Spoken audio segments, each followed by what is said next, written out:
How you doing? All right? I know you've been yeah, I'm doing good, man. And I was just about to say, I know you've had some health issues recently, and we'll touch on that a little bit more. But Sure. your face looks really good when it's really thin, and Hey. you almost look like you're in a competition diet. Yeah. Well, if you saw me in person, it definitely is thin. I lost over 20 pounds like in like 11 days. So and it wasn't fat because I had Yeah. the gallbladder, and then they went in and operated on me. And what happened is they didn't take the gallbladder out, but because they couldn't, because a stone fell down in my what do you call that tube thing, whatever. And they Yeah. it caused pancreatitis. My liver swelled, pancreatitis. I had water on my heart. I had all this insane shit happened to me. So I couldn't eat. I couldn't do anything. But I'm okay right now. I'm going to have the gallbladder taken out, but I have to wait a month. They want me to gain my strength back and some weight back, and then they'll take it out. So Yeah, because I know over the years you've had a few problems with throat cancer yes, and different things, and I remember seeing that Johnny Bravo video, and I was thinking, oh shit, it's been on my mind like the last couple of months. Get Gregg on the show, get Gregg on the show. And then when I heard that, you were practically on death's door, I was thinking, fuck, this is like awful.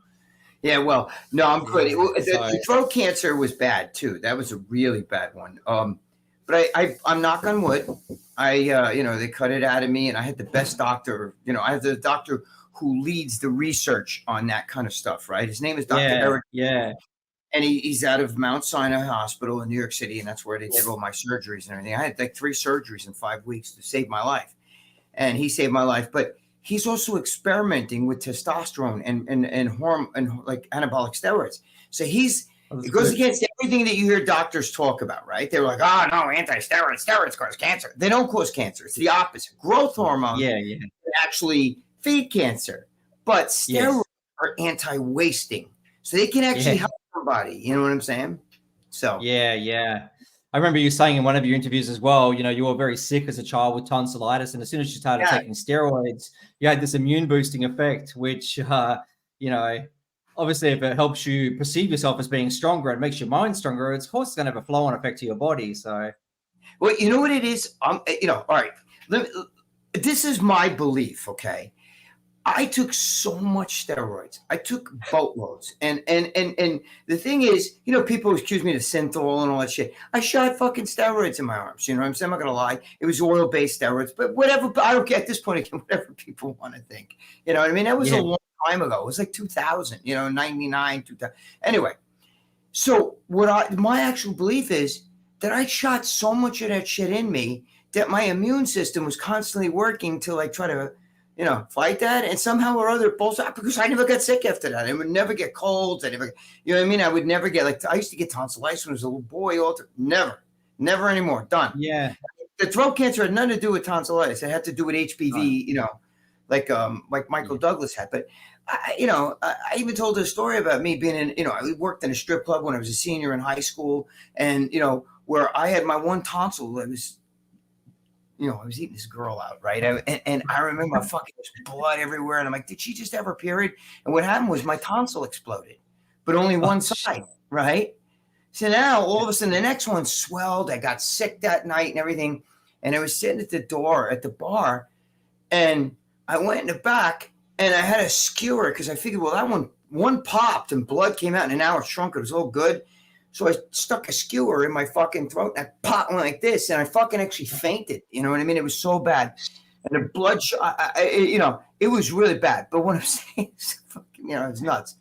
But that just goes to show. I had bouts with tonsillitis. As soon as I started steroids, all that shit went away, and I believe it's because I had so much fucking oil juice in me, a juice oil, whatever you want to call it, that. My body was trying to fight with the drug and the amount of oil that was in the drug and all that shit. You know what I mean? Because I was dumping a whole bottle, 10cc bottle of Steris, which is legit shit. It wasn't like some bootleg bullshit that we have today. I would drop like a bottle of Steris, sip. I used to like Propane because it acted fast. So I used to try to go for that one first. But 200 milligram, 10cc, boom, I would hit a bottle of that on Monday, a bottle on Wednesday, 10 cc's, 200 milligrams, and another bottle, 10 cc's, 200 milligrams on Friday. Now, also, I would throw in some equipoise. So that's 10 cc's right there. I don't even know how much equipoise, but I know by the end of the week it would be 50 cc jug would be gone of Ganabol. And I would also throw in some fucking like sustenance, So God knows what my testosterone, fucking the real amount of testosterone. It was more than just 6,000 milligrams. It was probably like 8 or 9. I don't even know. You know what I mean? But by the time I got arrested, I was like peeing brown. So that all probably saved my life because I was too stupid. I'm jacked, and you got that mindset. I was 278 pounds. I'm like 5'6". You go to tie your shoe and you fucking bend over and you sit up. You're like, holy fuck it. Like I'm about to faint. You know what I mean? Because you can't do shit. You're in a movie, watching a movie like this. Your girlfriend's looking at you. You're like, what? And she's like, you're fucking breathing. Like, you're huge, but you can't breathe. Dave Palumbo talks about that to me. Like, yeah, when I was jacked, it was 325 pounds. You can't move. And if you get in a fight, dude, you got 20 seconds at best to fucking kill the guy, or you're done because you're gassed. You're just gonna be like, and it's like a fucking, a guy can wind up like this and fucking pop. You know what I mean? Because you can't do shit. You're too out of breath. But you're jacked. I think between you, Palumbo, and Pete Grimkowski, they should do scientific studies on you to sort of say how you can live to a ripe old age, even though you've taken so many steroids in the past. Because everyone's like, you got steroids to kill you, and you've disproved science yet again. I did. It's funny. It's funny you say that because if you watch the ESPN special on me, right? I'm the only bodybuilder that ever did a special on, and it's called E60. Gregg Valentino, they called me Super Freak, and they put me through. I was in New York City, and they put me through like all these tests, on my heart. They did everything, and at the end of the fucking show, they sit there and they go, I gotta tell you, the guy's pretty much healthy. You know what I mean? Like, so I kind of shocked them. Now, of course, that was after I had already stopped taking steroids. You know what I mean? Because that shit was like time release juice. I stuck so much shit in me that I didn't take steroids for like 3 years, but I still was like still big, but slowly going down. Like shit was still in my system. It was like time release juice. You know what I mean? It was like pockets of that shit. But I was caught in that same shit that a lot of guys get. Where you can't get big. 278, 5'6". That's not big. I'm small. Like Lee was telling me, Priest, who's one of my best friends, was telling me like, we're close in height, and he was telling me he was like 280 at once, 285 or something like that, and you don't think, we're like fucking, like you still feel it because we're short, so you feel like, if you can't grow, I couldn't grow taller, I'm going to grow wider.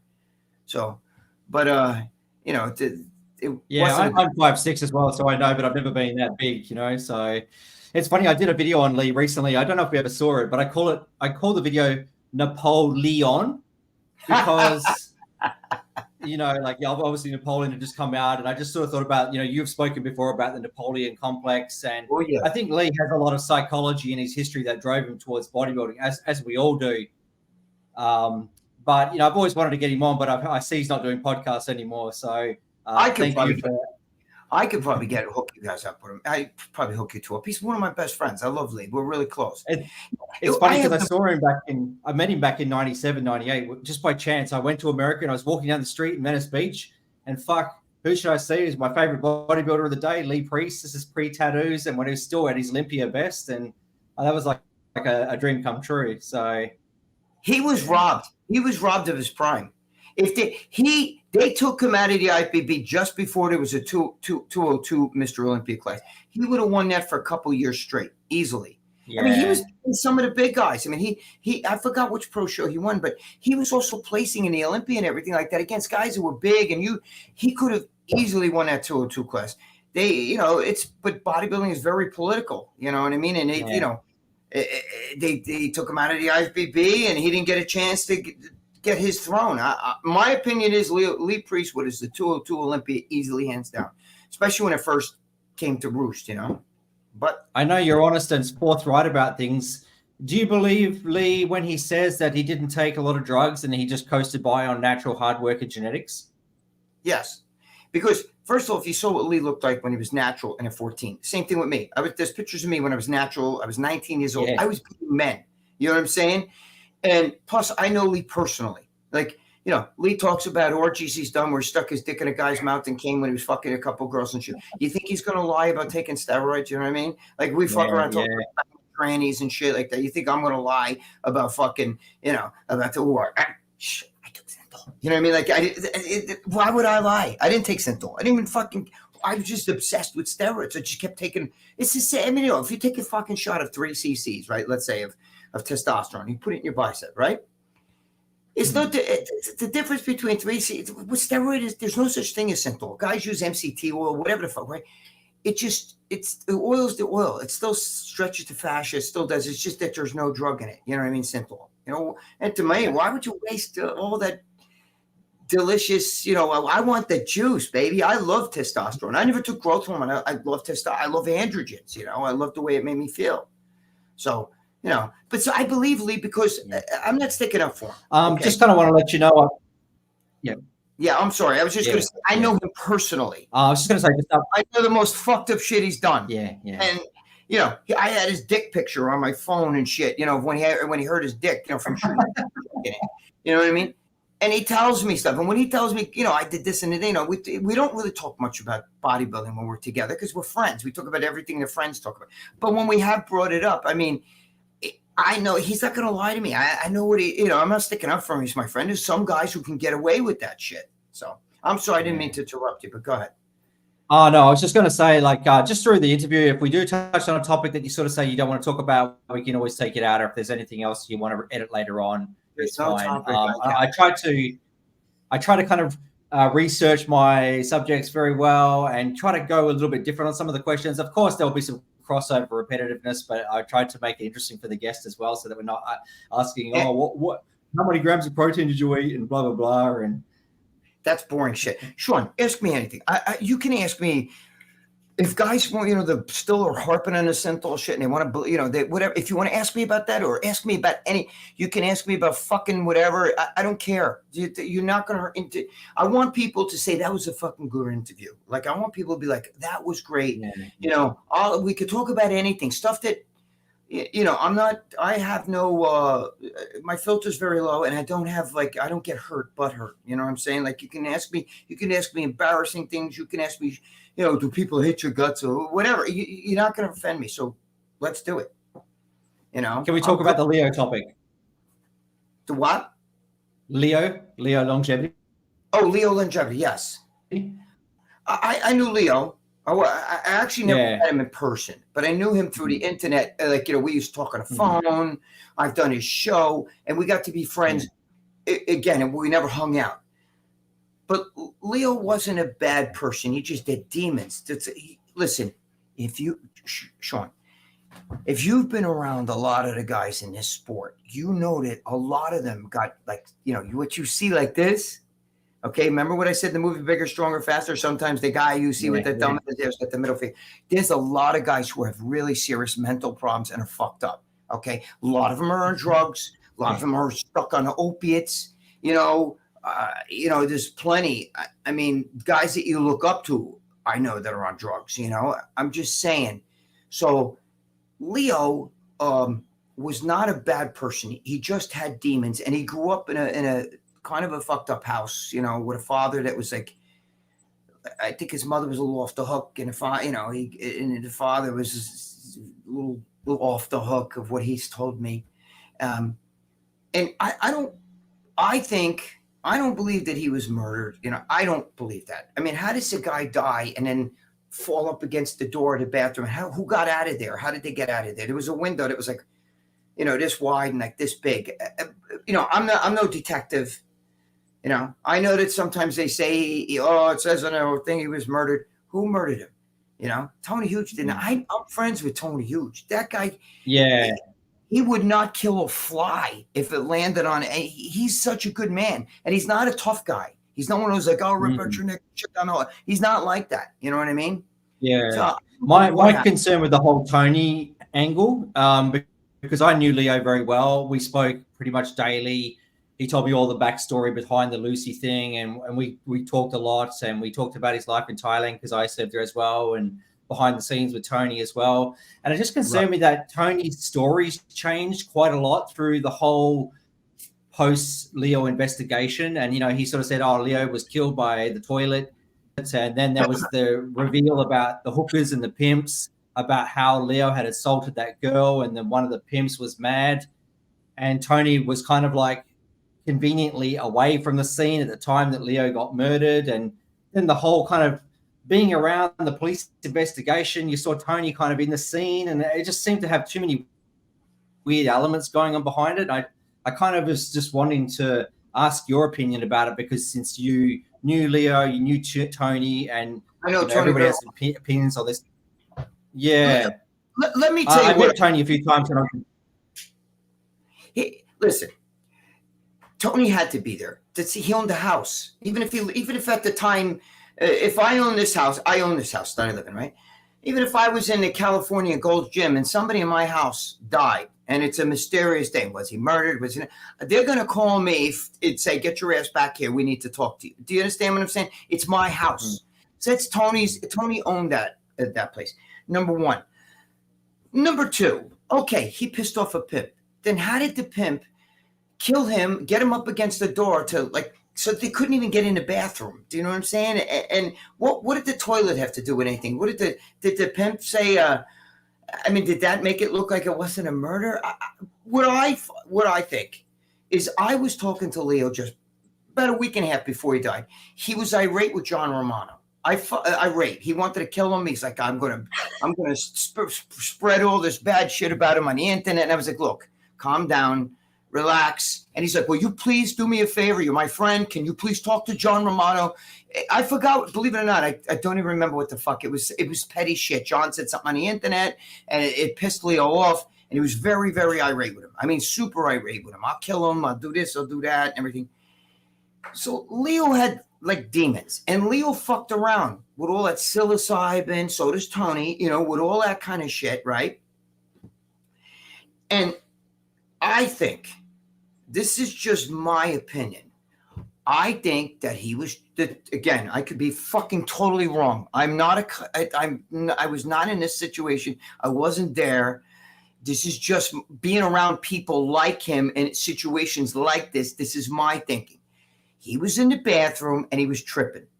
And in my opinion, somehow or other, either he fucking dropped something down the toilet and whether it's a ring, whether it's his drugs, or, oh, fuck, I got to get it out. Or he thought he saw fucking some demon, because they're telling me, when they're tripping on that shit, oh my God, you see aliens appear and and they're talking to you and shit, Maybe he thought he saw an alien coming up at a toilet and he wanted to get to the I don't know. But somehow or other, he wanted to get into that toilet, everything.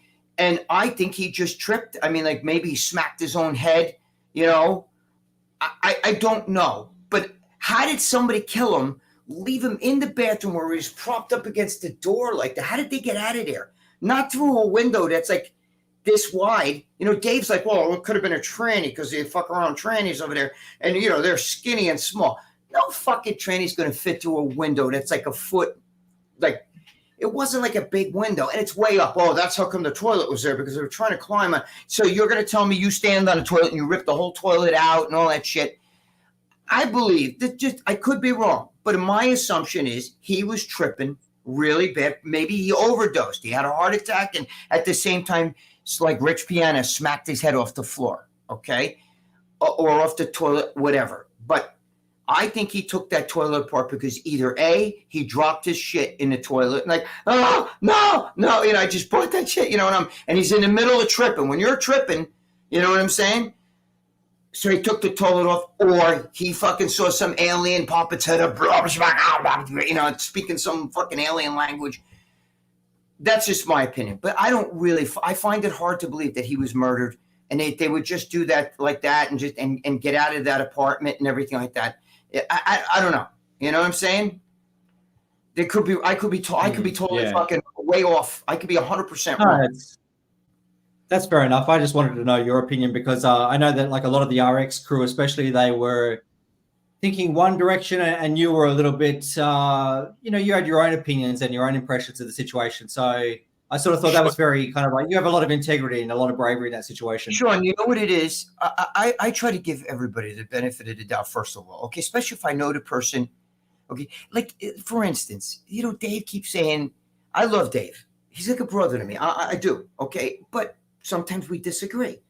I don't, like, he'll still say, like, he thinks Rich Piana was murdered. By who? By Chanel? I know Chanel. I'm good friends with Chanel. I know what Chanel told me.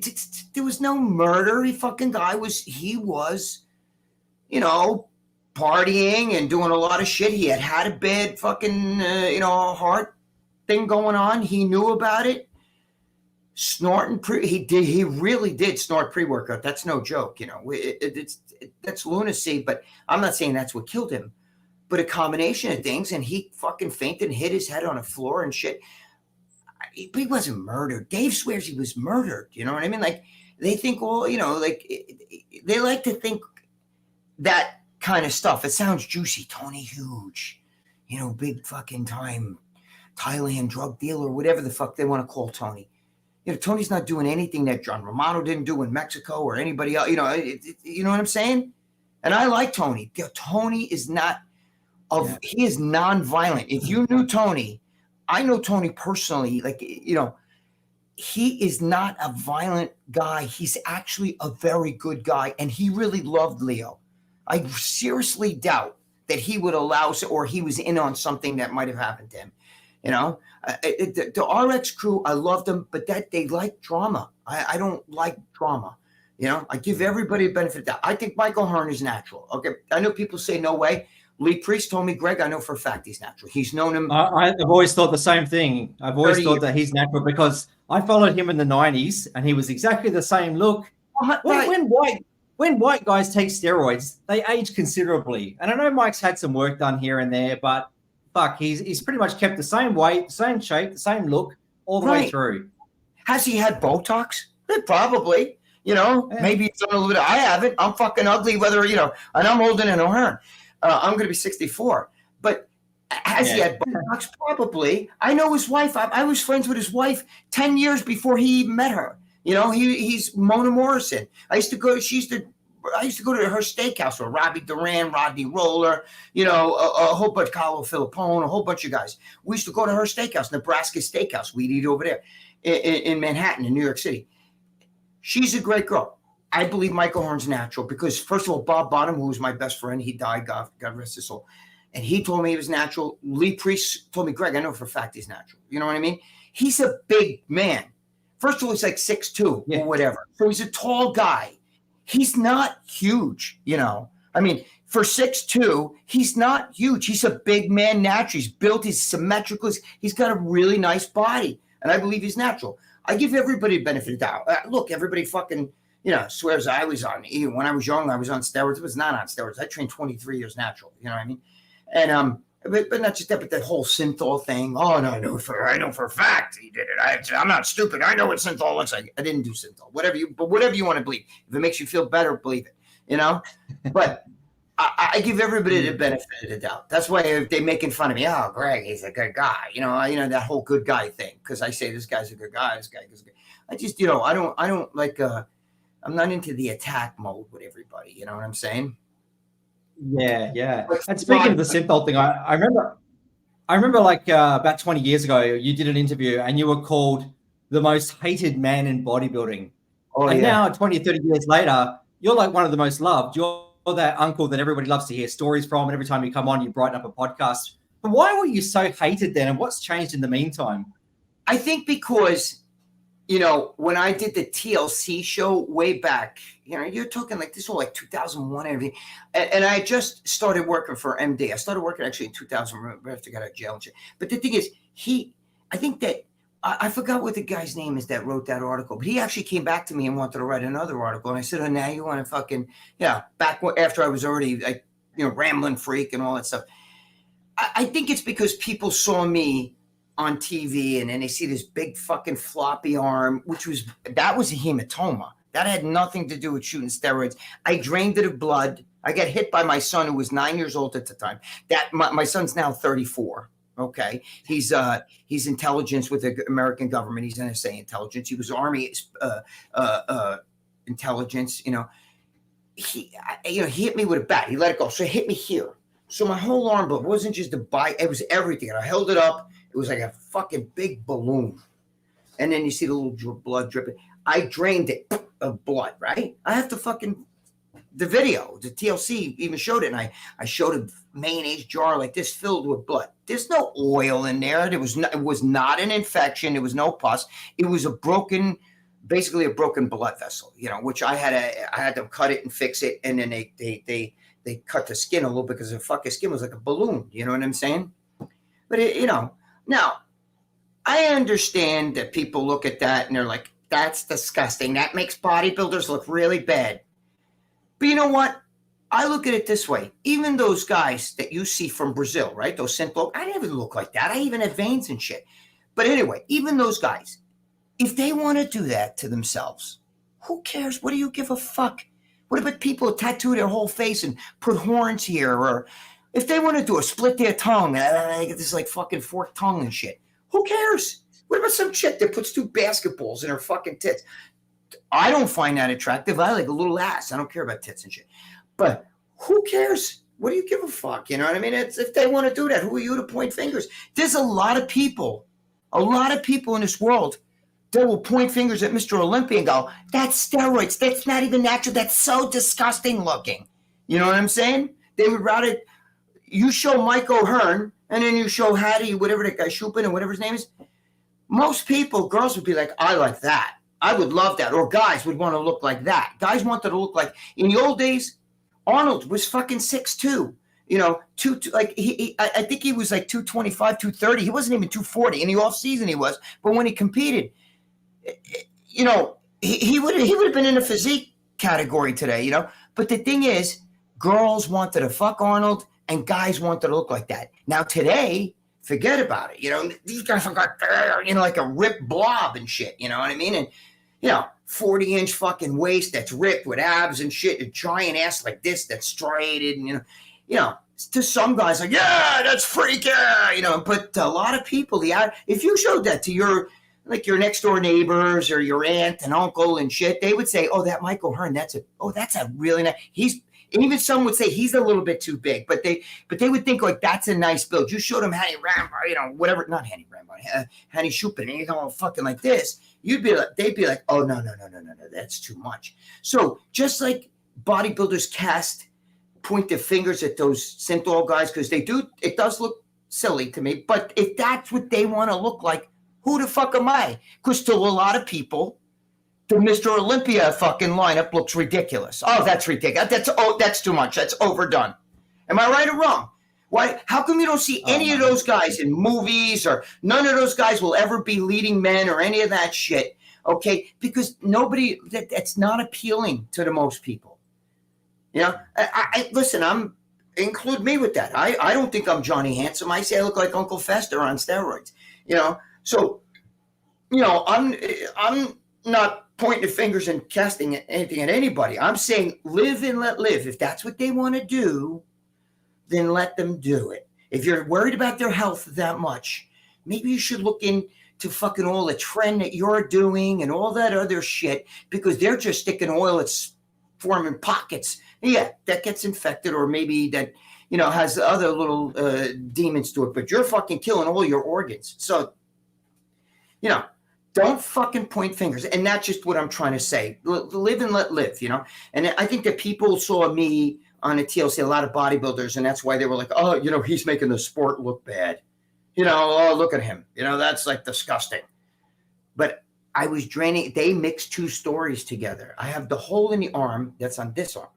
Okay, that was from an emergency room doctor because I had an infection. I was using here I am. I'm a fucking drug dealer. I got cases of needles, and I'm fucking over there J-bagging it with like fucking needles, and it bent like fish hooks because I used it 50 times. It drops on the floor. I'm like, you know what I mean? And I'm fucking sticking it, man. I got an infection, So I went to the emergency room doctor. He didn't know what to do, so he kind of cut it, but he cut my bicep a little bit. So now I have a hole right here, right? That's why the one bicep appeared flat, because it's an actually hole. So as my bicep shrinks over the years, it comes a little bit more in, like a balloon that deflates a little bit, But the other arm, the TLC arm is really the left arm, and that was a hematoma. They almost, if you look and watch the TLC show again, and you see me in that basement, and I'm going, look, it goes in, right? Where I say, but the whole, if you look at the tattoos, that's not the same arm. They kind of mix two stories together. He almost died. He went to the emergency room. I didn't go to the emergency room. I didn't almost die. None of that shit was true. You know, I had to drain it a bunch of times because it would keep coming back because it was a broken blood vessel. You know what I mean? Remember the movie Rocky, the first one where he's fighting and he got that big fucking knot under his eye. He goes, yo, Mick, cut me. And Mick cuts his fucking eye because the hematoma has to be, you know, they have to drain it. You know, it's blood though. And that's what I drained. I got the fucking video to prove. You show me oil that's in that bottle. You show me where there's oil that's in there. There's no oil. It's fucking blood. But I was the most hated man back then. And I know, you know, now, you know, obviously, you know, that's long gone. You know, the Ramblin Freak was the #1 column in Muscular Development magazine. Everybody read that shit. You know, I'll talk about a girl farting in my face or some fucking my mother-in-law taking a shit and, you know, I'm seeing her hairy bush and shit or whatever the fuck. She's a nice guy. But anyway, you know, people like that because it's like fun. It's, you know, how much can you sit and watch? Did you ever sit and watch a whole bodybuilding show? You know, when I was younger, it was awful. Yeah. Oh my God. And then now today, everybody try to sometimes throw a rap and doing these like, and oh yeah, you know, it's like, oh my God in heaven. Can, you know, how many times can you see God, this guy's got the same posing routine. This guy comes out, that's the same muscle. After a while, it's like, I can't watch that shit because to me, bodybuilding's a lifestyle. You know, I come up from a family, my father was an artist, right? A very famous artist. So now, if you took Michelangelo, and then you took Pablo Picasso, who was more abstract art, right? You said, okay, which one's better? It's in the eye of the beholder. There's people be like, I love Pablo Picasso. You know, you ever look at some of these art things and you're like, you know, this thing just sold for $5 million. And you're like, are you fucking kidding me? It looks like somebody splattered paint and put fucking handprints on. And you're like, I could fucking do that. I did that when I was in 3rd grade. You know what I mean? But yet, it's art. It sold for like $2 million, you know, because it's some artist. Famous artist did it, you know what I mean? Meanwhile, Michelangelo, you know, it does like, you know, it's incredible art. Bodybuilding, when we think of bodybuilding, right? We think of building the ultimate physique, the muscle to the biggest, most ripped it could get, right? Like big, ripped muscle, put on as much muscle as you can because it's bodybuilding, right? So let me ask you a question. Let me use I'm going to use an example of 2 men here. I'm going to use Frank Zane, right? He's considered one of the greatest bodybuilders ever. And then I'll use Marcus Rule, who was one of the biggest mass freaks, right? Now, to the average person, if you showed Frank Zane standing there and then you show Marcus Rule to the average person and you say, you go to all your aunts and uncles, your cousins, your fucking neighbors and shit, you show them these 2 pictures. Say, one of these 2 guys is considered one of the greatest. And you show there's Marcus Rule doing the fucking, just giant traps and veins popping everywhere. And here's Frank Zane, you know, like this. They would say, you know, I like that guy's body, the skinnier one's body better. But if that other guy, he's probably like one of, you know, because yet go by body part, right? If you want to go for sheer development of the physique, Marcus Rule destroys them. Calves, Marcus Rule. Thighs, Marcus Rule. Hamstrings, Marcus Rule. Glutes, Marcus Rule. Waistline, we'll give that to Frank Zane. That's 1. Lats, Marcus Rule was fucking twice as wide, right? Jack, there's Marcus Rule. Shoulders, come on. Who had better fucking delts than Marcus Rule? Traps, Marcus Rule. Arms, Marcus Rule. Yet Frank Zane would kill him in a show, right? Because of the aesthetics, the beauty, and the artwork of it. But technically, he shouldn't because one guy built his body to the ultimate and the other guy just has, you know, prettiness. Do you understand what I'm saying? So how do you, you know, because of the criteria that we have set, you know, you understand what I'm trying to say, right? Do you know that? 100%. Do you know if you look at Frank Zane, right, standing on stage, I think it was the one where Arnold won, maybe 1980 or one of the 79. Frank Zane is standing next to Mike Menser, and his physique looks so much better, and he almost looked bigger. Meanwhile, he's not bigger than Mike Menser. It wasn't even close. I know both of them. Okay, Frank Zane's a fucking weirdo. So was Mike Menser. God rest his soul. I know both of them very well. But I'm telling you, the illusion that Frank Zane gave off, because he stood there with that taper and everything, and there was Mentor standing there bulky. You know what I'm saying? So It's all, bodybuilding is it's a matter of opinion. You don't win on merit. It's not like the UFC. You choke a guy out, you punch his face in or whatever, you knock him out, or, it's not like baseball. You score more runs or anything, or any other, well, baseball's big because that's a team sport, but, any other individual sport, boxing, anything. It's not like that. It's not one on merit. It's one on a perception of what a judge feels like him. You know what I mean? Do you follow what I'm saying? Speaking of merit, who do you think should have won the 1980 Olympia? The which Olympia? Who do you think should have won the 1980 Olympia with Arnold's comeback there? Frank Zane, Mike Mensah, Chris Dickerson. Who do you think should have won? That's a tough one. There's some guys that even Platts look good. Roy Callender look good. But I have to give it to Arnold. He just, you know what it is? He out-charismas everybody. He makes it so you couldn't help but like him. Do you understand? Like sometimes you just sit there and say, yeah, it's really tight there, but shit, I don't think I didn't like Mensah. He looked like he just. I mean, his physique was okay, but I didn't like his. I mean, Arnold just came out there and he out charismaed everybody. Was his physique? He wasn't at his best, but that's really, really tough. There was a few guys. Dickerson looked good. Roy Callender used. I think that. If I might be wrong, but I forget. But one of those, there were a few guys that could have won that show, but sometimes, again, you're judging on a criteria, and also if you like the guy, you know what I mean. If it's close, let's say you're watching, you're a judge, and one of the guys happens to be your friend or somebody really well, and you like him. He's a good guy, and it's really close between him and another guy. It's almost like dead nuts tie. You're gonna kind of go with but I like Joe. He's a good guy, but Ed over here, he's kind of a dick, so I'm going to go with him. You know what I mean? And the funny thing about the 1980 Olympia is that Arnold stacked the judging panel with all of his friends. So, yeah. But I mean, you know what it is too? Back then, Weider looked at it as it's good for bodybuilding. That's why when I was young, back in 1980, I was already 20. We didn't know about steroid. The average guy did not know, because they kept that out of the magazines. You know what I'm saying? They never talked about steroids because Joe Weider wanted bodybuilding in the Olympia, or in the Olympics, in the Olympics. And he knew if the steroids popped up, that would have stopped everything. So he tried to keep that hush hush. You know what I'm saying? Did you ever see pictures of Arnold in like when he was winning the Mr. Universe and Mr. World, like maybe in 1974 or 73, and you see that there he is in like Munich, Germany or something, like it's the NABA show, and he's standing there and there's a couple guys standing on the podium, and in the background there's the rest of the guys, and they all look like swimmers and shit. Some of them look like they don't even lift weights. They look like maybe they were on a swim team. That's because those guys didn't take steroids. They didn't know. They were just guys that lived. They probably went to the show and were like, oh my God, look at the size of that guy. I mean, Ronnie Coleman. I'm fucking very good friends with Ronnie. We worked for years together. Ronnie Coleman did not know what the fuck. He was like taking supplements and shit. He won, became a pro bodybuilder, and even placed like 13th and 14th and shit. But he was fucking natural. You know what I mean? He didn't know what steroid. The minute he started taking steroids, he went from 13 to like second and third to first. So.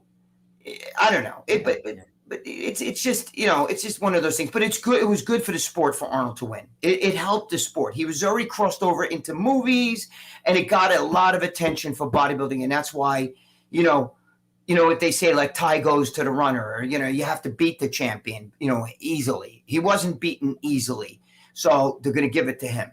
That's the way I look at it. Yeah. Speaking of Arnold, you recently took part in a documentary that appeared on Vice. I haven't seen it yet because we haven't had access to it down here. But what did you have to speak about with that documentary? Because he did one with Netflix recently, and then this new one I haven't been able to review. I can send you tell us a little bit more about that. Yeah, sure. I can send it to you. The Netflix one was great, by the way. It was unbelievable. I actually like. There's a scene at the end where Arnold's talking. He's an older man now. He's sitting in his gym, and he goes, I look at myself in the fucking mirror and I think, Jesus Christ, I'm Arnold Schwarzenegger. I'm the guy that everybody talks about. Arnold, his physique is, amazing, the greatest physique, whatever, right? And he goes, I'm looking in the mirror and I see tits. And he goes, I'm saying to myself, where the fuck did I get tits from? You know, where's all that fucking muscle that, you know, like I'm known for? Like, what happened to me? Like, how do I have tits? You know, I fucking loved when he said that, because as an older guy, you know, I don't have tits, but they're coming. You know what I mean? Like, I'm just saying, like, you know, I could relate when you look at the physique and I say, Jesus, man, you know, what happened to me? You know, but in my documentary, it's not mine, it's Vice TV, right? In my documentary, I just did one on Arnold and I did one on Hulk Hogan. The Hulk Hogan one aired last Wednesday on regular TV. So, but now Dave Palumbo said, like, you know, we barb at each other all the time, even on After Hours. He said, well, why did they pick you? Why not somebody that was like close with Arnold? They didn't want like his friends up there talking about the glory of Arnold. Okay. I know Arnold personally. I've known Arnold since 1976. I was in the gym with Arnold. I never trained with him. I was just a kid in the gym, just like if you and I happen to be in the same gym, you're over there, I'm over here. You know what I mean? First time I went up to him, you know, in the gym, it was like in 1980. I went over and I was like, Arnold, and I was like fucking, you know, like grabbing, like this, and he's like, don't get so emotional, you know.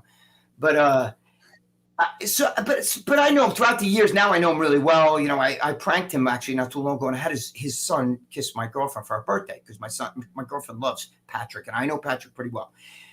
But they chose me not because of what I know, because of the way I deliver shit. They wanted to talk about the 9 lives of Arnold. Okay, that's the name of it. They have a series, the 9 lives of Dave Chappelle, the 9 lives of Howard Stern, the 9 lives of Arnold, the 9 lives of Hulk Hogan.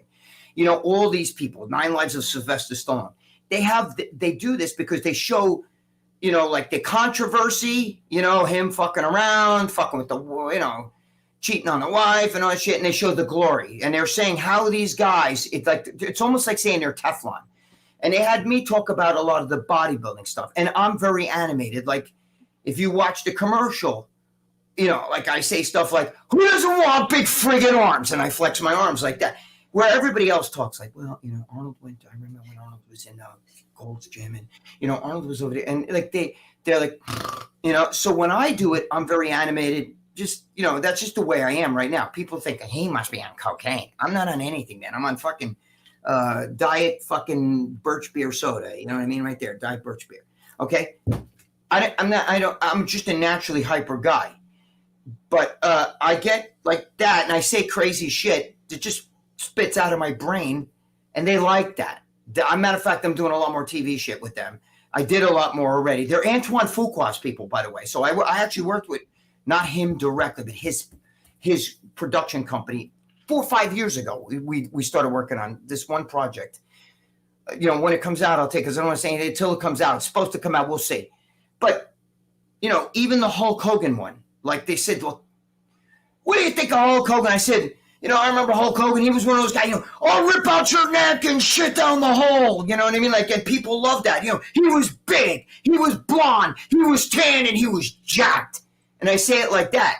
And then it just brings energy, and they love that. Like, the producer just sent me a whole bunch of, like, food to my house and everything, because, you know, I was sick and everything. And he's like, bro, we love you. We want more. We can't wait to do more, because you know, the shit I say and the way I say it, you know what I mean? And it's kind of like that. That's the reason why they choose me. They don't care about somebody that knows Arnold that's going to be talking about the glory of him. I know Arnold, but I'm talking about the whole thing. Like, I talked to him, he hit on my ex-wife. He didn't hit her, try to pick her up. He was like hugging her. You know, she's black and German, right? But she spoke German. So she would, you know, and she had wild hair and everything. This is Joe Gold's birthday party, 1987, maybe. It was a long time ago. It was like 1987. I was at Joe Gold's birthday party, and he was there. And actually, Franco actually tried to pick her up at that one. He was asking her to dance with the music, and that caused a little problem with me and Franco, who was a huge dick. But Arnold was just grabbing her like, oh, you're so cute. Oh my God, you're so cute. You know, because, you know, she had wild blonde hair. You know, she's half black, but she looks, you know, very light skinned, like mulatto, something, you know, like that. And, you know, she's the mother of my children. And, you know, he was just like, he was flirting with her. He wasn't trying to like pick her up and take her home, but, you know, he did hit on her a little bit, and she was speaking German back to him, you know. And at that point in the game, I was like, listen, I don't want you to cheat on me, but if it's Arnold Schwarzenegger, you know, go ahead. You know what I mean? because it's Arnold, to me, and it was Arnold. But she wasn't like that. But Franco came in and he started fucking hit. We were at there was a dance floor at, where, at Joel's birthday party. And, Franco was like, hey, come, let's dance. And he pulled her like this. And I said, hey, if you want to dance with her, then you're going to have to dance with me because that's my girlfriend.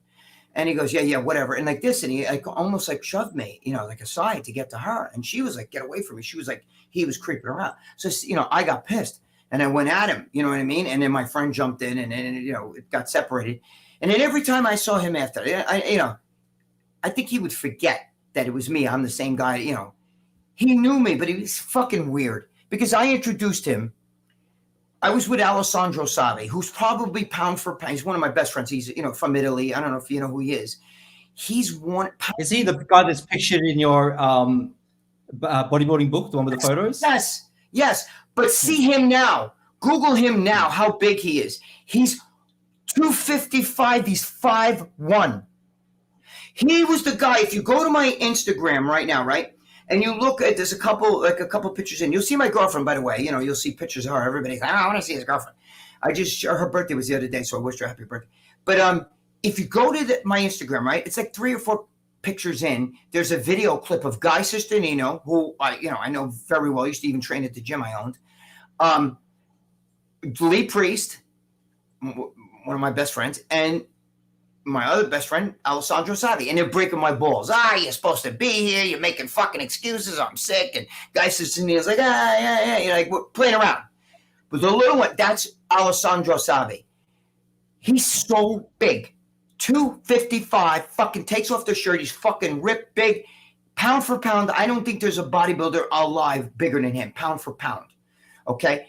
Now, I introduced him. There's pictures also. If you go on my Instagram and scroll, you'll see pictures of me and him together.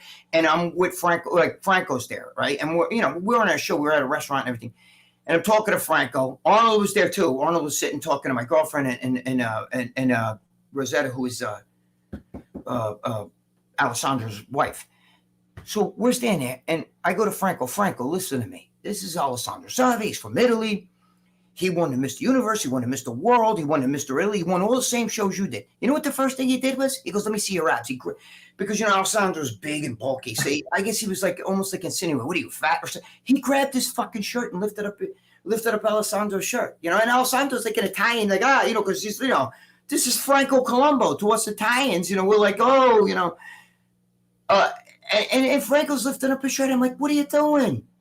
That's how you say hello to the guy? And he's just like, I just want to see his abs. And I'm like, what the fuck, I mean, he has abs, but I mean, he's, you know what I mean? Like, give me a break. That's not how you, if I introduce you to somebody and they go, hey, Sean, and they start lifting up your shirt without even like shaking your hand, saying hello, not even saying, hey, Sean, whatever. You'd be like, hey, what the fuck are you doing? You know what I mean?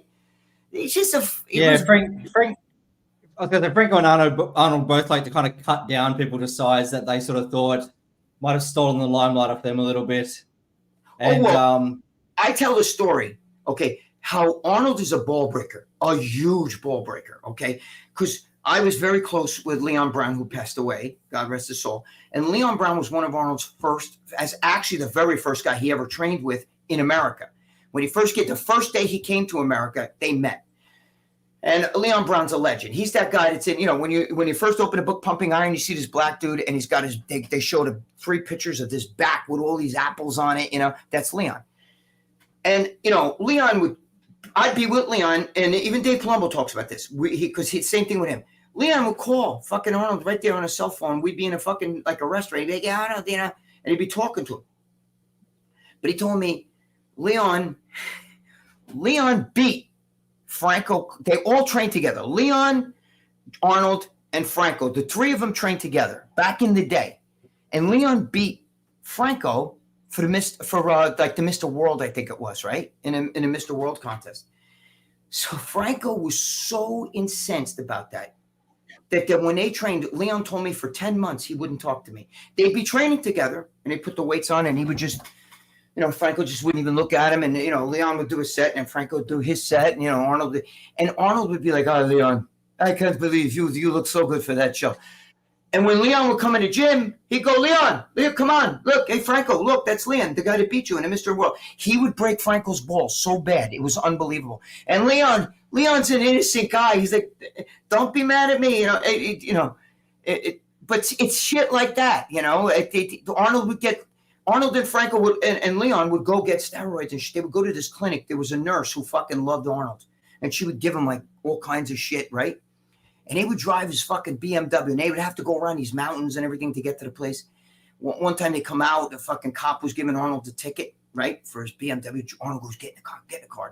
They jump in the car, and he drives off before the cop put the ticket on his window. And he said he would drive like fucking 100 miles an hour around the fucking thing. And Leon would be down like this and like literally praying, please, God, please. Because Arnold would not slow down, and Franco would be like, go faster. You know what I mean? Like, because that's the way they would do that purposely, because they knew that Leon was in the back shitting his pants. You know what I'm saying? I could give you a million stories like that. There's so much shit, but he loved Arnold. And he used to say Arnold was the first. What's that? I was going to say, did you know Tom Minicello from being from New York? I met him once or twice. Yeah, Tom Minicello owned Jesus Christ. What's the name of that gym? Is it City Gym? Yes, Mid City Gym. Thank you. Yes, Mid City Gym. There were monsters there. I went there once. There were monsters, but I was young. He wrote a book similar to yours, but just less colorful, Sex, Drugs, and Muscle. And he wrote about like a lot of the big bodybuilders of the day under different names. And he insinuated that Arnold and George Butler, the director of Pumping Iron, were having an affair. Do you know anything about that? Yes, I do. Listen, a lot of the people that sponsored Arnold and all those guys, like that guy, I don't know if it was Wage Bennett, all those guys, right? They were gay. They were admirers. Bodybuilding was ruled by gays back in the day. You know what I mean? And they were very prevalent in the sport. Some people say Joe Weider was really gay, that Betty Weider. I don't believe that, because I know Ben Weider. I was actually close with Ben Weider. Ben Weider was the lead, but a little side note here. Ben Weider was one of the world's leading authorities on Napoleon Bonaparte. He wrote books on it. He had a lock of Napoleon's hair as part of his collection. No, he might have. I never asked him about that. There's all kinds of stories. He might have. He had his hat. He bought the hat. But John Romano used to make up stories and say that he walked around with the hat stark naked and used to walk around his hat. That's not true. Who the fuck would know that anyway? How would you know that? And I knew Ben. Ben Weider was a good guy. So was Joe. They were good guys. Ben Weider wasn't a freak like that. He was actually a very smart guy. Me and him would talk about shit like he was very into the Civil War and all that. But anyway, getting back to what you asked. Yeah, it's true that Joe supposedly George Butler was like an admirer, but I don't think Arnold ever had sex with him. But I don't know if that's true. I think that that's a little bit reaching. Did Arnold do stuff? He listen. You know what it was to a guy that's gay, having a guy like Schwarzenegger, especially back then, come to dinner with you, almost like it's almost like a high businessmen that hire an escort. They're not even looking to fuck her, but they bring her to like big dinners and events and shit, to have a hot blonde on your arm or something like that. It was almost like that. And that's why he admired Arnold. And, there's rumors that Arnold did like gay for pay. I don't know about that. I can't say that for sure. I can't pin that on him and say that it's definite. I do know that, a lot of guys do posing. If they just stand there naked and fucking pose, guys will jerk off. You know what I mean? No, I was just going to say, I do know that Butler admired him. And I think that Butler thought, you know what, this would be a great idea to make a movie and have like Arnold be part, because he was at that time, he was the Wayne Gretzky, the fucking Michael Jordan, the Babe Ruth of bodybuilding. I mean, he was like unstoppable charisma, and, to a gay man, that's like having freaking a hot chick, it's like having an Amber Heard in her prime on your fucking arm. You know what I mean? Like everybody's going to look, and that's the way but I don't believe for any minute that Arnold was poking him in the can. I do believe Bigger, Stronger, Faster, the documentary that you were in, Bigger, Stronger, Faster. Yes. What about it?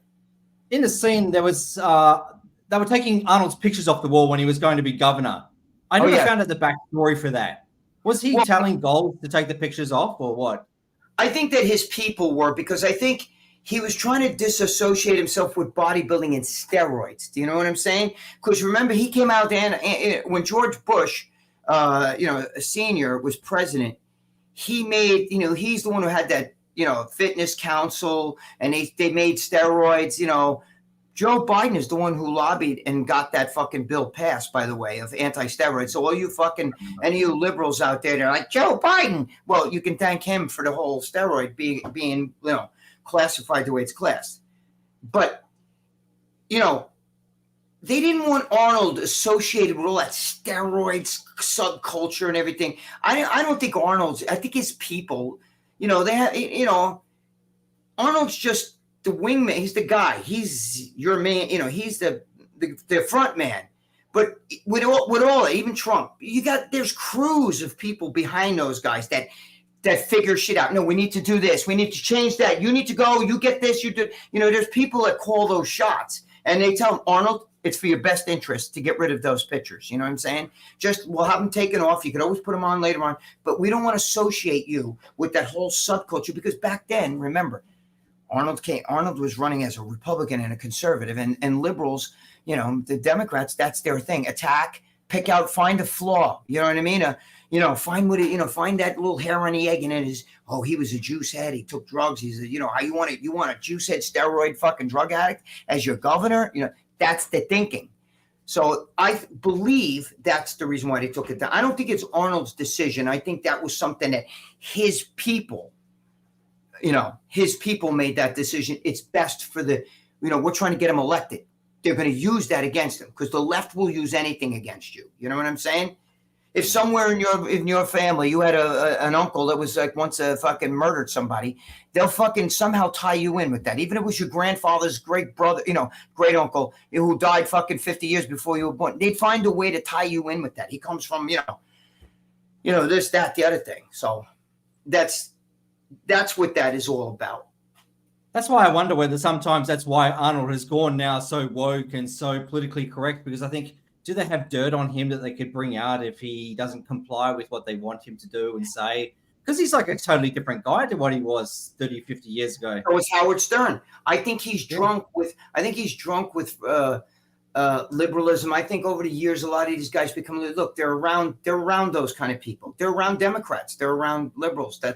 All of Hollywood's liberals, even if secretly they don't believe that. Look at Howard Stern, who used to fucking mock people, use blackface, do all this shit, fuck the government. And now he's like, forget about it, But even like, I got mad at Arnold, and I actually did a video where he's talking about you can't compare the beginning of the Holocaust, the night of broken glass. It reminded me. It was ridiculous. Yeah. How can you compare almost an extermination of all the Jews in Europe with the fucking? That wasn't even an insurrection. How can you call it an insurrection? An insurrection is a coup, right? So who was president at the time? Donald Trump. So what was he doing? Trying to take himself out? No, he didn't tell those people to do that. That was Antifa and shit. Wearing fucking, what Trump supporters wear fucking helmets, carry shields and backpacks, and that's Antifa. Listen, remember what I said in the movie Bigger, Stronger, Faster? Sometimes the guy you see who has the thumb up in the air has the middle finger on I just said that before. Well, it's true. The Democrats will pull out a horse or a donkey and they'll say, you see that? That's a unicorn. And you go, no, that's not a unicorn. That's either a horse or that's a donkey. No, that's a unicorn. You don't say that. Look, you're full of shit. That's a fucking unicorn. And you say, no, I know what I see. Well, what you see is wrong. You're wrong. That's a unicorn. That's the way they operate. Do you understand? And I think that's the reason why Schwarzenegger did all this, had all this stuff done. But I think over the years, he got drunk with his own bullshit. Just like screw your freedoms with the you're telling us to fuck our freedoms? Like, really? Like, if I don't want to get a fucking, the babanya stuck in me and shit like that, I have to do it because you want it. Well, I'm affecting you. Bullshit. That's all bullshit. That whole fucking thing. It's like, now we're sitting around. Oops, we kind of fucked up. Now you find out all this shit about Fauci. When the shit first started, a little bit of spills, not going to do anything, 6 feet, what's a mask going to do? First of all, what is a mask going to do? I had a fucking cloth mask that I had to wear, right? And I remember going to the store and I was asking this guy who had a cloth mask on, who was working there about the eggs. Where's the egg? Where's the jumbo? I wanted the jumbo eggs. And he's talking to me through the mask, and I'm literally about 3 feet away, and I could smell his fucking rotten breath through the fucking mask, through my mask, up my nose. And I'm thinking, Jesus Christ, his breath stinks. And if I can smell his fucking breath, what do you think that fucking cloth mask is stopping? First of all, it's the hands. Okay, so if you can wear 10 masks, they could be out to here. You fucking pull it down and wipe your nose, or you wipe your eyeball like this. There you go. People are stupid. But anyway, that's neither here nor there. I don't like Arnold's politics. I think over time he's become more, liberal. I think he cares too much about what people think now. He's doing videos like a YouTuber, and stupid shit, and he's trying legacy protection mode at the moment, it seems. Yeah, but you know what?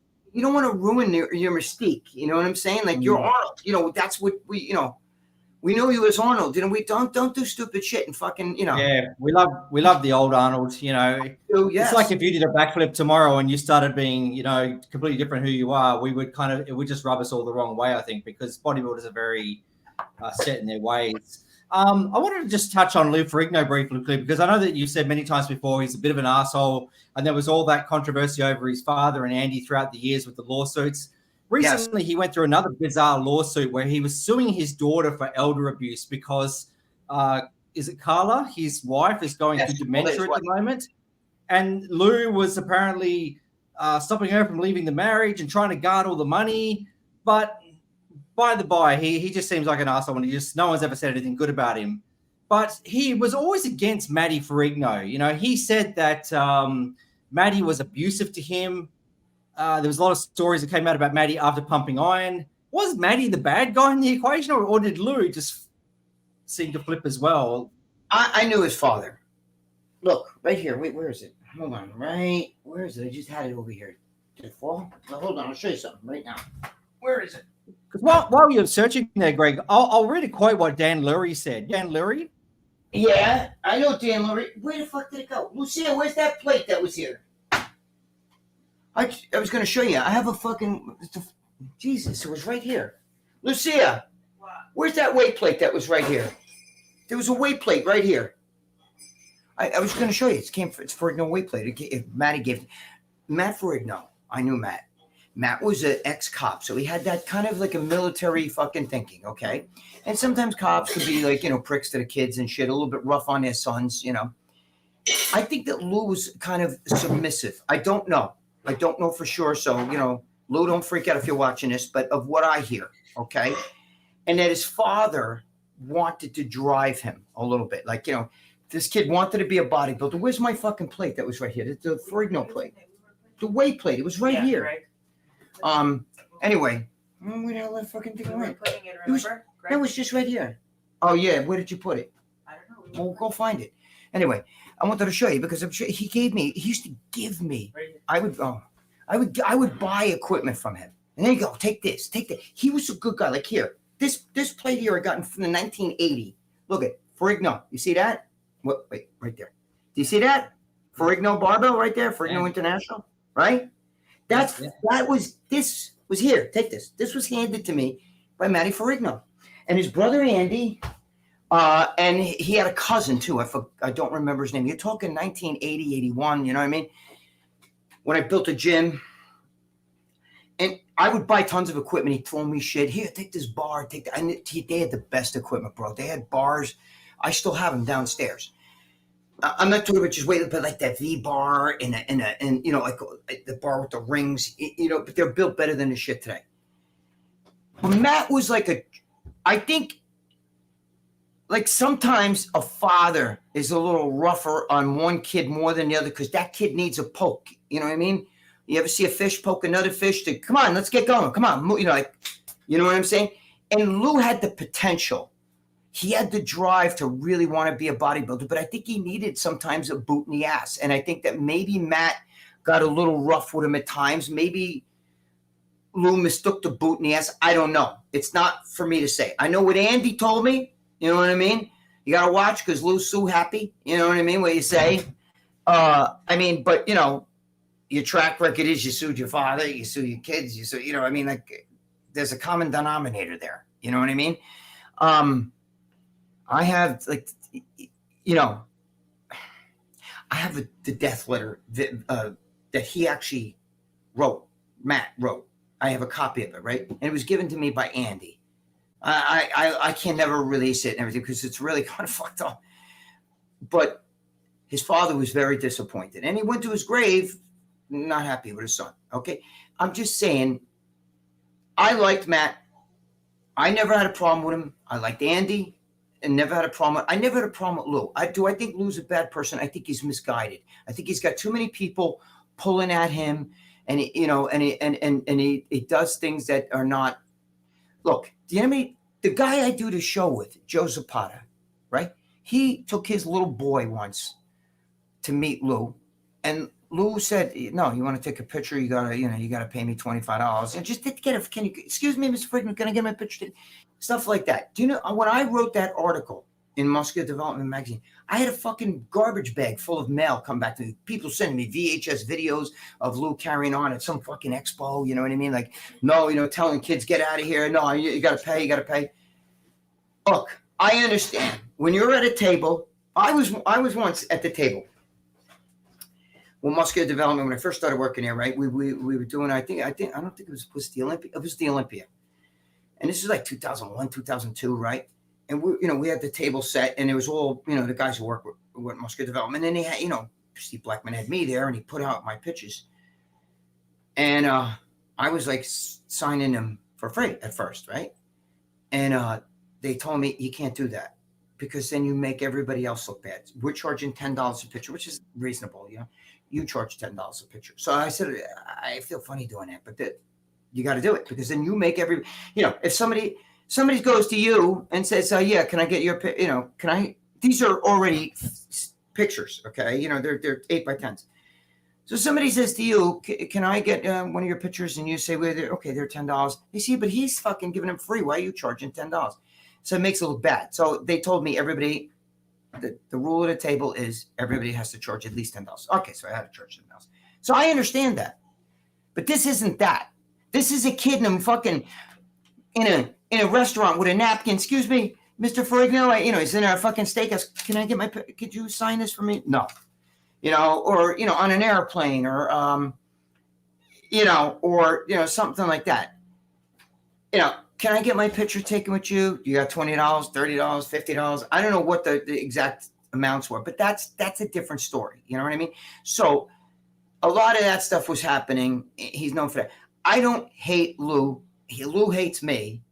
I'm not talking shit about Lou. Whatever his issue was with his father, I don't know. I'm just assuming that I know his father loved him and wanted to drive him. Do you understand? And sometimes you think, well, my dad is really mean to me. He's not as mean to my brother. He's more mean to me. But you're the one who has the chance to one day be this great guy. You know what I mean? But maybe you need a little bit of push. Your brother's not going to happen. You know what I mean? But you're a little submissive. Arnold was driven despite his father. And I talk about that in the Arnold thing and Arnold talks about it too in the Arnold thing that I did, okay, for Vice TV, where I said that Arnold's father was like, fuck that shit, you bodybuilding shit. What are you, a fucking pussy? Like that kind of shit. That's not a man. Go fucking play football and not American football. Soccer, yeah. Right, like soccer or fucking, whatever that Australian rules or whatever that shit is, right? And his brother used to play. His brother was this big, strong guy, like the toughest kid in school, the best athlete in school. And, Arnold was like more of the runt of the two. You know what I'm saying? And the father wanted, he'd be like, you think hey, you want $10? You're going to have to fucking, I'll tell you what, get out there and fight your brother. And if you kick your brother's ass, you'll get it. If not, you don't get shit. And his brother would be like grabbing a fight, and he'd never beat his brother, And Arnold even said, my father was not supportive. My father was very against, was a prick at times. You know what I mean? His father was a typical, army fucking police chief guy, who he's driven, just like Lou's father was a New York City cop. And those guys are, stop being a fucking pussy, be a man, and you might mistake that for like, oh, you're so fucking mean, you smacked me. And he's doing it to so you're not a fucking, to toughen the fuck up. You know what I mean? You want to be a fucking bodybuilder. You want to get in there and fucking eat that iron. Get in there and fucking lift those fucking weights. You follow me? Dan Lurie said that when he found out that Lou was on steroids, he went to Maddie and said, "Do you know that Louis on steroids?" And Maddie replied, "It's not important whether Louis lives or dies. It's important that Louis wins." I think that they take that out of context. He didn't want his son to die. Nobody want. I think he's just saying, look, nobody else is dying. Back then, who was dying from steroids? Yeah. Lou Ferrigno, Arnold Schwarzenegger, all those guys, the steroids they did today are fucking less than what bikini girls are doing. You know what I'm saying? What? They took some D-balls, some decades, or, you know, there wasn't even growth hormone. These guys today are fucking with insulin. They take a drug today. They take a drug for every process of the body, stimulants to make themselves hungry, fucking, stuff to stimulate their thyroid. They take thyroid hormone, T2, T3, they take all the, they take stuff to block cortisone. They take a drug for every process of the body. This to help you fucking sleep better. This to help you fucking, this will help more plasma in your body. Let's blood dope. Let's do this. I mean, they're doing shit that those guys back then, I mean, they were eating D-ball and fucking testing a Deca, maybe some Primo. I know Arnold loved Primo. They were doing shit like that. These guys today are fucking, they're taking shit. We don't even know what the fuck it is. There's no such thing as trend. You show me, where do they make trend? What pharmacy, even overseas, it's a knockoff of Parabol, which I sold back in the 90s. Real Parabol. Shit was like orange in a thing. But it's no such thing as that shit. Tren is a fucking man-made shit, and God knows what I took Tren, right? I tried it, and me and my friend had a bottle, right? We both got the same, we had two different bottles, right? I was taking it. I was getting that meatball in my throat. I was taking 50 fucking milligrams or whatever it was. 50 milligrams. Which is nothing. I think guys take 100 or 75, whatever it is. I was taking less, and I couldn't fucking handle it. I was getting a meatball. So I said to my friend, do me a favor. Take your next shot. Because he was taking like 150, 200. And he would take the shot out of my bottle. And he took it and got no meatball in the throat or nothing. So each one of us is a little different. Some of us react differently. But that can't be a good thing. All I know is I couldn't breathe. You know what I mean? We were calling it the 911 drug. Because you take a shot and you fucking call 911. I can't breathe. And then 5 minutes later, you call back. Yeah, sorry about that. I'm okay now. You know what I mean? In the 80s, when you were at Gold's, they had like Dan Duchesne there, and he used to do this thing called Sunday School, where he would like teach all the bodybuilders about steroids and drugs. Did you ever go along to kind of sit in Dan Duchesne's little meetings and talks there at Gold's? No, but I can tell you what I did do. First of all, Mike Christian gave me the Underground Steroid Handbook, before he was a pro bodybuilder and everything. He gave it to me. And then he told me, go talk to Mike Zumpano. And Mike Zumpano wrote the book with Dan Duchesne, Underground Steroid. It wasn't just written by Dan Duchesne. The first one was written by Dan Duchesne and Mike Zumpano. Mike Zumpano is the guy who started Unipro and came out with the amino acids and all that shit. And Mike Zumpano is actually the one, I was like 21 years old. He was like telling me about how steroids were getting. You know what? He told me, don't take them now anyway. Take them to like when you're 25. Can we just stop for 1 second? I just got to pee really bad. I'm sorry. That's the old man. I'm coming. Yeah, sure. Yeah. Sorry about that. Ever since I've been sick, I can't stop peeing. My doctor's like, that's and I just want to say, because if your energy starts to lag or anything, I don't mind doing this in parts. Like if we wanted to combine like part 1 and part 2 together, you don't have to do like a big stretch, because fuck, there's so much I want to ask you, Greg. I don't want to take too much of your time, No. I'm fine. I'm not tapped of energy at all. I just have to pee. No, on the contrary, I don't know if I look like I'm tired, but I'm not tired at all. What was it? No, you look very well. Thank you. We're talking about Zumpano. Yeah. Zumpano. So Mike Zumpano, nobody knows that, but the original Underground Steroid Handbook was written by Dan Duchesne and Mike Zumpano. That's why if you read it, it'll say we, and there's two of us writing this book, and they were anonymous. Nobody knew who wrote that book. So I talked to Mike Zumpano, and he's the one who taught me everything, told me this, and this. And he told me, you're 21, bro. You look fucking really good. You can tap into more. I would wait till I was like 26. That's what he told me. Okay. And I didn't start till I was like 35. So I went a lot further than that. You know, because I had pride being natural. You know what I mean? You know, I was fucking really built for a guy who didn't do steroids, and I had every body part. And the only, you know, I was kind of cocky too, because I knew, like, dude, there's no naturals going to beat me, until I met Kai Green, and he was natural, and I couldn't fucking believe. I was like, get the fuck. We all trained at Johnny Last Gym, you know, and I was like, holy fuck. Kai Green came out. He had his fucking back on him. I had a really broad back too, but he had density. You know what I'm saying? Like, I don't know, man. It was like, and I was known for my legs, because no naturals. Like, I have big legs. To this day, even Dave Palumbo talks about when he talked about legs, he was just, you ever see Gregg Valentino? Like, he talks about my hamstrings. I have giant hamstrings. This fucking kid had fucking all of that. I mean, all of it, and dense. You know what I mean? And I was like, that's the only time a natural bodybuilder. I mean, I was in the gym with Mike Ashley. He didn't impress me, but Kai Green was fucking just so fucking built, man. You know what I mean? And he was natty. He was 100% natural at the time. I don't care what anybody says. I know.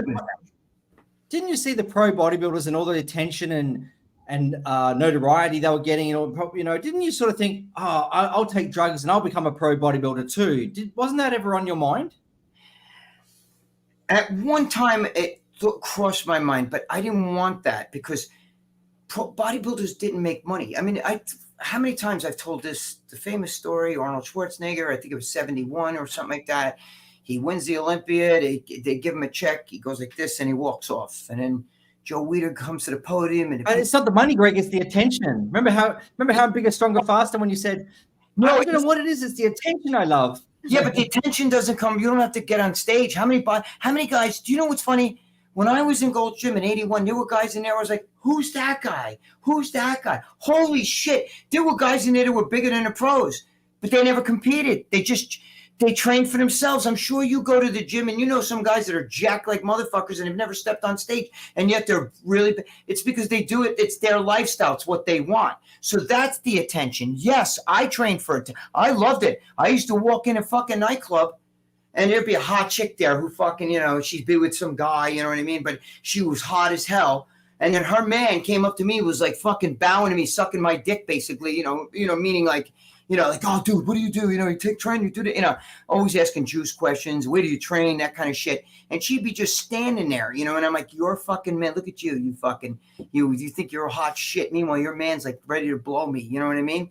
You know, it is like that. That's what I was saying. You know, and that's why Chris Douglas said, but that's attention from guys. You want attention. And I'm like, no, you don't understand. It's attention's attention. You know what I mean? Like, the guys praised you. They almost like looked up to you for that. You know what I mean? What I also want to know is, when you went to the clubs, you know, you were knee deep in that party scene with all the bodybuilders doing everything, all the drugs and all the alcohol. How did you keep your mind and stay out of all the drugs and the alcohol that went around? Because you never got involved in that. Never drank in my life. My girlfriend will tell you. Let me explain to you why.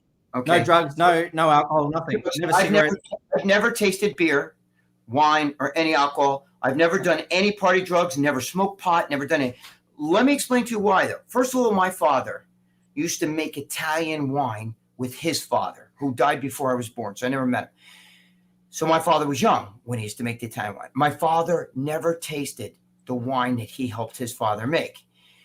And the reason why is my father was like a rugged guy. And he, you know what he was like? He reminded me of Robert De Niro in the movie Bronx Tale, where he told his son, you know, a real man does this, when he was given, you know, my father used to tell me, when you drink, you lose control. You're no longer in control. You know what I mean? You no longer are sharp. You become weak. Other people can manipulate you. You can do things that you wouldn't normally do. And he stuck that in my brain from when I was a kid, right? Just like with guns, right? I wound up having 2 gun charges on me, but whatever. He used to say to me, guys that carry guns are cowards. You know, they're afraid of something. Like, he used to stick all that shit in my brain. So then, when I was a senior in high school, and I told you I worked at a strip club, right? I was working at the doorman at a strip club when I was 18 years old, and then I went to high school during the day. I took a stripper to my senior prom. So, and you know, that's like famous. I'll show you the pictures if you want. But the thing is that I used to see, one of the things that stuck out the most was there was this kid who won the Golden Gloves, right? And he was a bad fucking dude, man. He could fucking knock dudes out and shit. And he used to come up to that club, right? He would drink, and he would get so drunk that he would start fights, and he wouldn't fight back. He would like just be like, "Argh!" And guys would hit him, and he'd just stand there and he'd take the part. And next thing I know, he's knocked out in a parking lot by a guy who he could have killed if he wanted. And I used to say, look at that. I said, he lost control. He allowed himself to look what you look like. You look like a fool. You're laid out in a fucking parking lot in the back of the fucking, in the back of the club. And you're laid out like this on the ground by some punk who was actually scared of you at first, but then saw that you're not even going to fight back. So he fucking laid you out. And, now tomorrow when you wake up and you're fucking sober and you're like, dude, I got fucking knocked out, I'm just saying, I used to see people all the time, even the girls, they come up to me and talk in the breath and shit from out. So, and puking. And I never found that to be fun. So I was like, you know what? I don't ever want to be like that. So that kind of also, my father instilled that in me, and that kind of, I never drank. I would go to those clubs. All those guys that went to those clubs would say, yeah, he never did anything. You know what I mean? I didn't do anything. King Kamali used to buy me like stale their fucking sodas. They were stale. I would drink like a Diet Coke, and King Kamali would buy like, here, drink this. And it was like fucking nasty, stale Diet Coke. But I wouldn't drink. I would only drink the Diet Coke because we're in there all day sweating, so you had to replenish fluids. But, I don't drink. And it's because of that. It's because I grew up idolizing my father. My father was God to me. I mean, because he was a real man's man. Like even my girlfriend, my father died in 2015, 16, 15. So I've been with my girlfriend like 18, 19 years. So she, even my girlfriend, like, if I would say stuff like, holy shit, my father would be, hey, you talk like that in front of her? Like my father was like the last of the Mohegans with that. And my father could fight. He was a rugged guy. So, he didn't take shit from people, but he was a very good, loving father. And he was always there for me. So I took on that whole thing, not drinking. And, I'm going to tell you something. For you people out there that don't know, a lot of these bodybuilders, remember, they'll take anything. And when they party fucking hard. I can't tell you. Yeah. Famous guys I've had to lift up off the floor in those clubs and put them on a chair because they were like this. There's a few. Very famous. I remember you did a video a while back called The High Society Sex Dungeon, but there was an article before on one of the websites and it talked about the sex cult of Venice Beach. I think maybe Ron Harris might have written it years ago, but it talked about the world of professional bodybuilders, really well-known guys, and how they would all get together and have all these orgies with the top female girls, and they would play all these sick kind of parties. Let me tell you something, Sean. They would fuck each other too. I know. I don't want to say names because then I'm gonna get guys in. Then we're gonna have trouble. You know what I'm saying? But there's very famous bodybuilders that even here in New York, they used to have parties after the Night of Champions. It was run by gay guys. You know what I mean? And I would go to a Bob Bottom. I once brought my son with me, who was a little boy, and I didn't know what was going on. And I saw two very famous bodybuilders, very famous, Olympia famous. Okay, neither one won the Olympia, but some were close, and they were making out and shit like that. I was with Bob Bonham, and he's like, oh yeah, they do that. They're fucked up. A lot of these guys are so fucking far gone, and they party a lot, and they do a lot of crazy shit. You know what I mean? One of them just died not too long ago, a couple of years ago, who I saw with another guy, another famous bodybuilder, and it's just making out with him. You know what I mean? It was crazy. That's a very, you New York bodybuilders know what I'm talking about, because it was a very famous after party, and it would be run by this gay guy. We had a lot of gays and a lot of and all the male bodybuilders were there, and all the other gay photographers. A lot of the guys who do take fucking photos in this industry, they're gay. You know what I mean? I don't care if you're gay. Who gives a shit, But I'm just saying, these guys have like sex addictions. A lot of them do gay for pay. They make a lot of scuttle like that. You have no idea. They make a lot of money for that, doing that stuff. Sometimes they don't even have to do anything sexual. Sometimes they do, but sometimes they just there's men who masturbate while you pose for them. You know what I mean? I did that one thing where I talked about it on Generation Iron, where my partner, my boy Paulie used to do stuff, And he had me called me up, said, "Bro, I need another guy. You want to make a couple bucks? You know, I just had a newborn baby." So I'm like, "Oh, yeah, let's do it." And I went in there, and this fucking, you know, I go in there, and it was with a famous Andrew Crispo. He's a very famous art dealer. You know, I mean, he was once in prison for murder. He was gay, and he did like his S&M, and a guy that they were doing S&M with died. I remember the guy's name too, Wayne Lagaros. You can Google all shit. So, you know, he was now like a submissive, and he had his master, and I'd fucking ring the doorbell. This is, you know, in Manhattan on a fucking Lower West Side, and I get in there, and I fucking come in, and I'm in his art studio. My partner's in there with fucking just spandex pants on and work boots, and he's fucking beating the guy with a weight. He's tied to a cross, not a cross, like an X, like that. And his ass, he's naked and shit. And the fucking master's standing there with just like a G-string on and like chaps and fucking, you know, whatever you call it, kind of like a police hat and shit. And I'm like, holy fuck, this shit's real.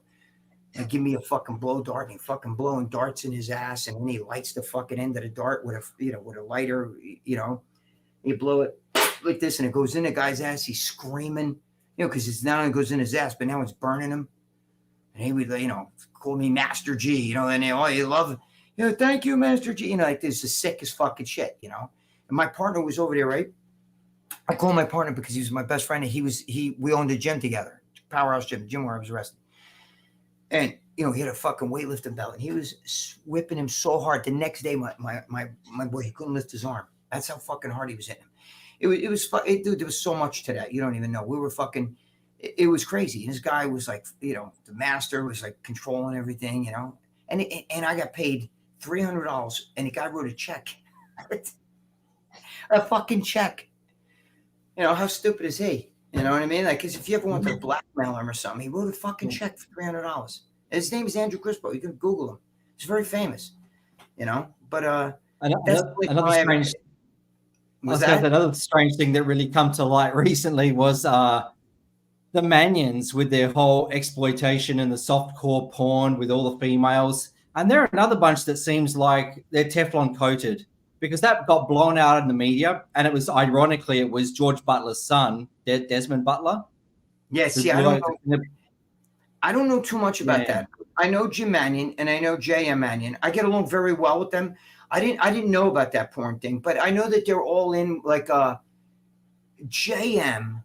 I know that he runs a lot of the girls, like they're competing in bikini. Like he has like a troop of them, you know, like they're like his crew, so to speak, you know, and ironically they wind up winning. But I don't see him as a bad guy. Like he's always been good to me. I don't know that. I've been, because the last, you know, maybe 6-7 years, you know, since I left Muscular Development, I've been kind of like not really involved in all that shit too much. You know what I mean? Back then I was involved. I was backstage at the Olympia, backstage at the Arnold, you know, but like, I don't, you know, so I kind of drifted from that shit. So I'm not really up on all that. I didn't know that, but I do know that JM, I do know that he runs like, you know, like a crew of girls, you know what I mean? Like they're his people. He's like their manager, and those girls always seem to be the best girls anyway. You know what I'm saying? So, I mean, listen, it's just like wrestling with, look at Vince McMahon, the shit he's going through now. It's just the same when there's no union and one person. The IFBB is like it's like owned by somebody. You know what I mean? Like it's a private company and shit. Like you're not competing like the NFL or or any. Listen, if you're Mr. Olympia and you fucking, I don't know, you tear your fucking knee in half. Now you got to get surgery. First, you got to go in your own pocket and pay for that. Because there's no unions, there's no benefits, there's no nothing. Second of all, that could fucking end your whole career. Now you're not going to make fucking anything. You're out for at least a year. The only person I ever saw that was my boy Victor Martinez. He's the only one that I ever knew that could fucking probably fall off a building, break every bone in his body, come back 6 months later and almost win Mr. Olympia. He's the only one that can go through adversity. Victor Martinez is a badass, man. That motherfucker is a great guy. I love Victor. I love his physique. He's probably my favorite physique. Because he doesn't have any bloat. If you saw Victor, we go out, we hang out and shit. He could wear jeans and just a shirt, and he looks good. He doesn't look like, they all try to look like a box. You ever see some of these guys in clothes?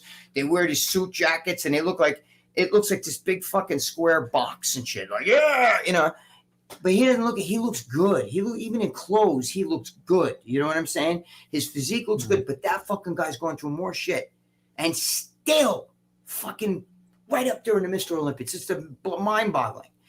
But you know, for the I've heard most him talk on Generation Iron recently in some of his videos, and he's very funny and very articulate. I didn't pick that about him, that he would be so well spoken. He's entertaining to listen to. He's a very smart guy, Sean.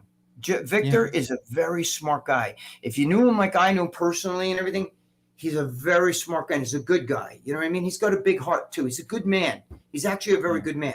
You know, he has his own type of personality. Like he could say something like, "Yeah, man," you know, like real slow, and it's fucking funny. You know what I mean? Like, you know, he's the opposite of me, where I'm hyper. You know, I'm like all over the place and jumpy. You know, but he's a good man. He's a very, very good man. Were you sad to see the closing of Muscular Development? Because I know that you were very positive about Steve Blackman. I know that Dave hates him and John Romano hates him, but did that positivity about Steve stay consistent over time? Were you kind of sad to see that fold? I was 100% sad. I loved Muscular Development. I did. I was bummed out. And I love Steve Blackman. Dave keeps talking about me beating Steve Blackman in a court case. I never went to court with Steve Blackman. I tried to explain. I don't even argue it anymore.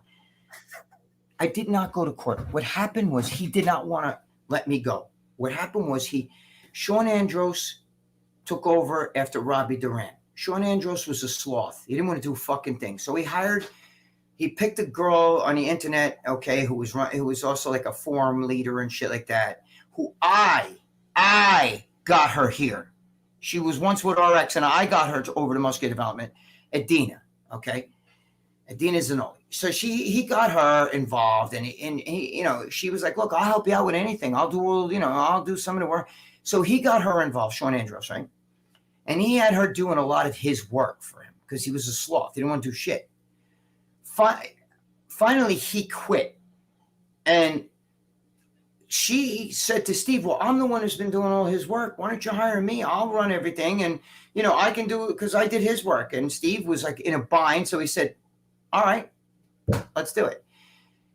And she, even though her and I were friends, you know, she was like, you know, Valentino cusses instead of curse. I hate when people say he cusses. He cusses. And he, you know, he's always talking about stupid shit. I think we should go more bodybuilding and get rid of, you know, things like that, you know? So I don't know. Steve let her run things. And basically there was this decision where she told Steve, he needs to go. Which she stabbed me in the back because I have no one who got her. Now, sure enough, Steve said, "I really don't want to, but I'll let him go." And he let me go. So now I'm making a lot of money. I'm making a big salary off of him. Now I'm making nothing. So I went, you know, I was fired like this. I didn't have time to go shop around and go get a job, you know, get another job, which I did. But till I got that other job, I signed for unemployment real fast. And unemployment said, "Well, you're an independent." He has you down as an independent contractor. So we can't do anything for you, you know, because he's saying, "Well, no, Gregg's an independent." I say, "No, wait a minute now. I'm exclusive to him." In other words, he had me on a contract where I couldn't even do this interview with you if I was him, unless he gave me the permission to do it. Do you understand? So that means that I was under his rule. So I worked for him, you know, like I couldn't do anything else. So, you know, so they went and they, you know, after 3 go-arounds with him, they said, "Well, okay, we're going to do a hearing." And it's not in a courthouse. It's in the labor department. It's in a little fucking office. And he had, you know, his people there. And I was by myself. I think I had Joe Pietaro with me. And I said my side. They looked at my contract and they said to his side, you know, the girl that was representing him, they said, "Listen, this guy, he can't do anything else. So you had him on a contract. You can't make somebody exclusive and then cut their dick off, tell them they can't work anywhere else." You know what I'm saying? That means that, you know, you owe him that money. So I basically won. Okay. And it was no hard feelings. Steve actually called me and apologized after that. I love Steve Blackman. I love him. He's been nothing but good to me and my family. He wound up hiring me back through Iron Mag Labs, sponsored him to get me back. He hired me back. And then I was working on the website for a while. And then Iron Mag Labs dropped him. And, you know, that dropped me because Steve could no longer pay it because the magazine was starting to, you know, get in trouble. You know, I went from like this dick to like fucking that. And Ron Harris was running everything, which I get along great with Ron Harris. He's a great guy. He's a friend of mine. And Steve was like, Greg, I want to see if I can get you here, with somebody else, because I really want you to stay here. We never had a problem. He constantly called. He called me when I was in the hospital. Now, listen, Dave and John were fired by him together, okay? And I love Dave and I love John. And there's other things I was told, and I'm not going to get into that shit here because then I'm going to open up a can of worms, okay? But the bottom line is, when you get, if the Yankees tomorrow said, listen, we're going to let go of, Rizzo and fucking not Giancarlo Stanton. We're going to get rid of Aaron Judge and Rizzo there on first base. You'd be like, those are your two main guys. Why would you get rid of them? There has to be something else there. Okay. That's all I'm going to say. Yeah, I love those guys. They're my boys. I know what they tell me is the story. And then I know other things, the other side. I am not getting in the middle of that one. But when you let go your two main guys, there's got to be a reason. But 16 years later, you're still fucking got sour grapes. You guys are doing great. He's out of business. You win. The winner is, I don't see why. And I keep telling them, I love Dave and I love John, but I'm not going to get in the middle of that shit. If you guys want to bash him, I'm not getting on the bash wagon. Do you understand? He's good to me. His family's good to me. I love Steve Blackman. I was in the fucking gutter. I was a piece of shit. He took a piece of shit, me, out of the gutter. I was shit, okay? And he gave me a chance, and I sunk that shit home. Now, he told me that John, when he first hired me, John was like, why are you hiring this guy? John says, that's not true. I'm not going to get in the middle of that one either. I know what I believe. I know what I was told. Whatever. John's my friend. I love John. I don't know what. I'm just not going to get in that one. But all I know is I sunk that shit home. The Ramblin Freak, bro. You know what I mean? I was there 15 years. 15 years I wrote that column. And it was dumb. I remember when Triple H, who I'm friends with, I know him as Paul because that's his real name. We've been out to dinner and everything, and I'm with Dave. And when they asked Triple H, he was on stage at the Arnold in the Expo. We had a big stage. It was fucking thousands of people. And we had the girl interviewing him, and she asked him, what do you like about the Muscular Development? What's your favorite column? And he said, I love the Ramblin Freak. And Dave Palumbo goes, hey! Like this, he was backstage. He goes, oh, and the Anabolic Freak too. But what I'm saying is, I wrote that shit and I sunk that shit home. Steve Blackman loves me. I love the guy. And I'm telling you, I'm sad because that magazine's been around since the fucking 30s. You know what I'm saying? Remember, Perry Rader on it, Bob Hoffman, all those guys. You know what I'm saying? It's fucking old school, man. That's a legendary magazine. That was around before Muscle and Fitness and all those magazines. Strength and Health, Muscular Development. I have some from the 1930s and 40s. I have them here. I've showed the magazines. So yeah, me too. About that. We talk about the good old days all the time, Greg. When did bodybuilding go over the cliff, and who or what caused it? Was it the gurus, or is it just a gradual decline? Why is bodybuilding no longer appealing anymore? I think it's the gurus part of it. I don't know. Ever since these guys like Sean Ray used to say to me, I don't need somebody to tell me how to train and eat. I already know. You would figure Mr. Olympia should know, should I eat this? Should I be eating this? Wait, should I drink water or not drink water right now? You don't fucking know.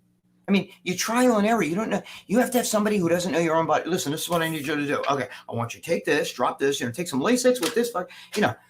I just feel like, I don't like the whole guru thing. Do you understand? There's a difference between a trainer and a guru. When Chad came along, bodybuilding seemed to change because Dorian was the last guy that kind of did his own contest prep. And he had a certain look.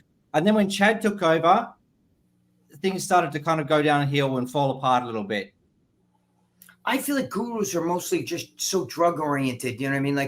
They almost use these guys like human experiments. You know what? This is what we're going to do.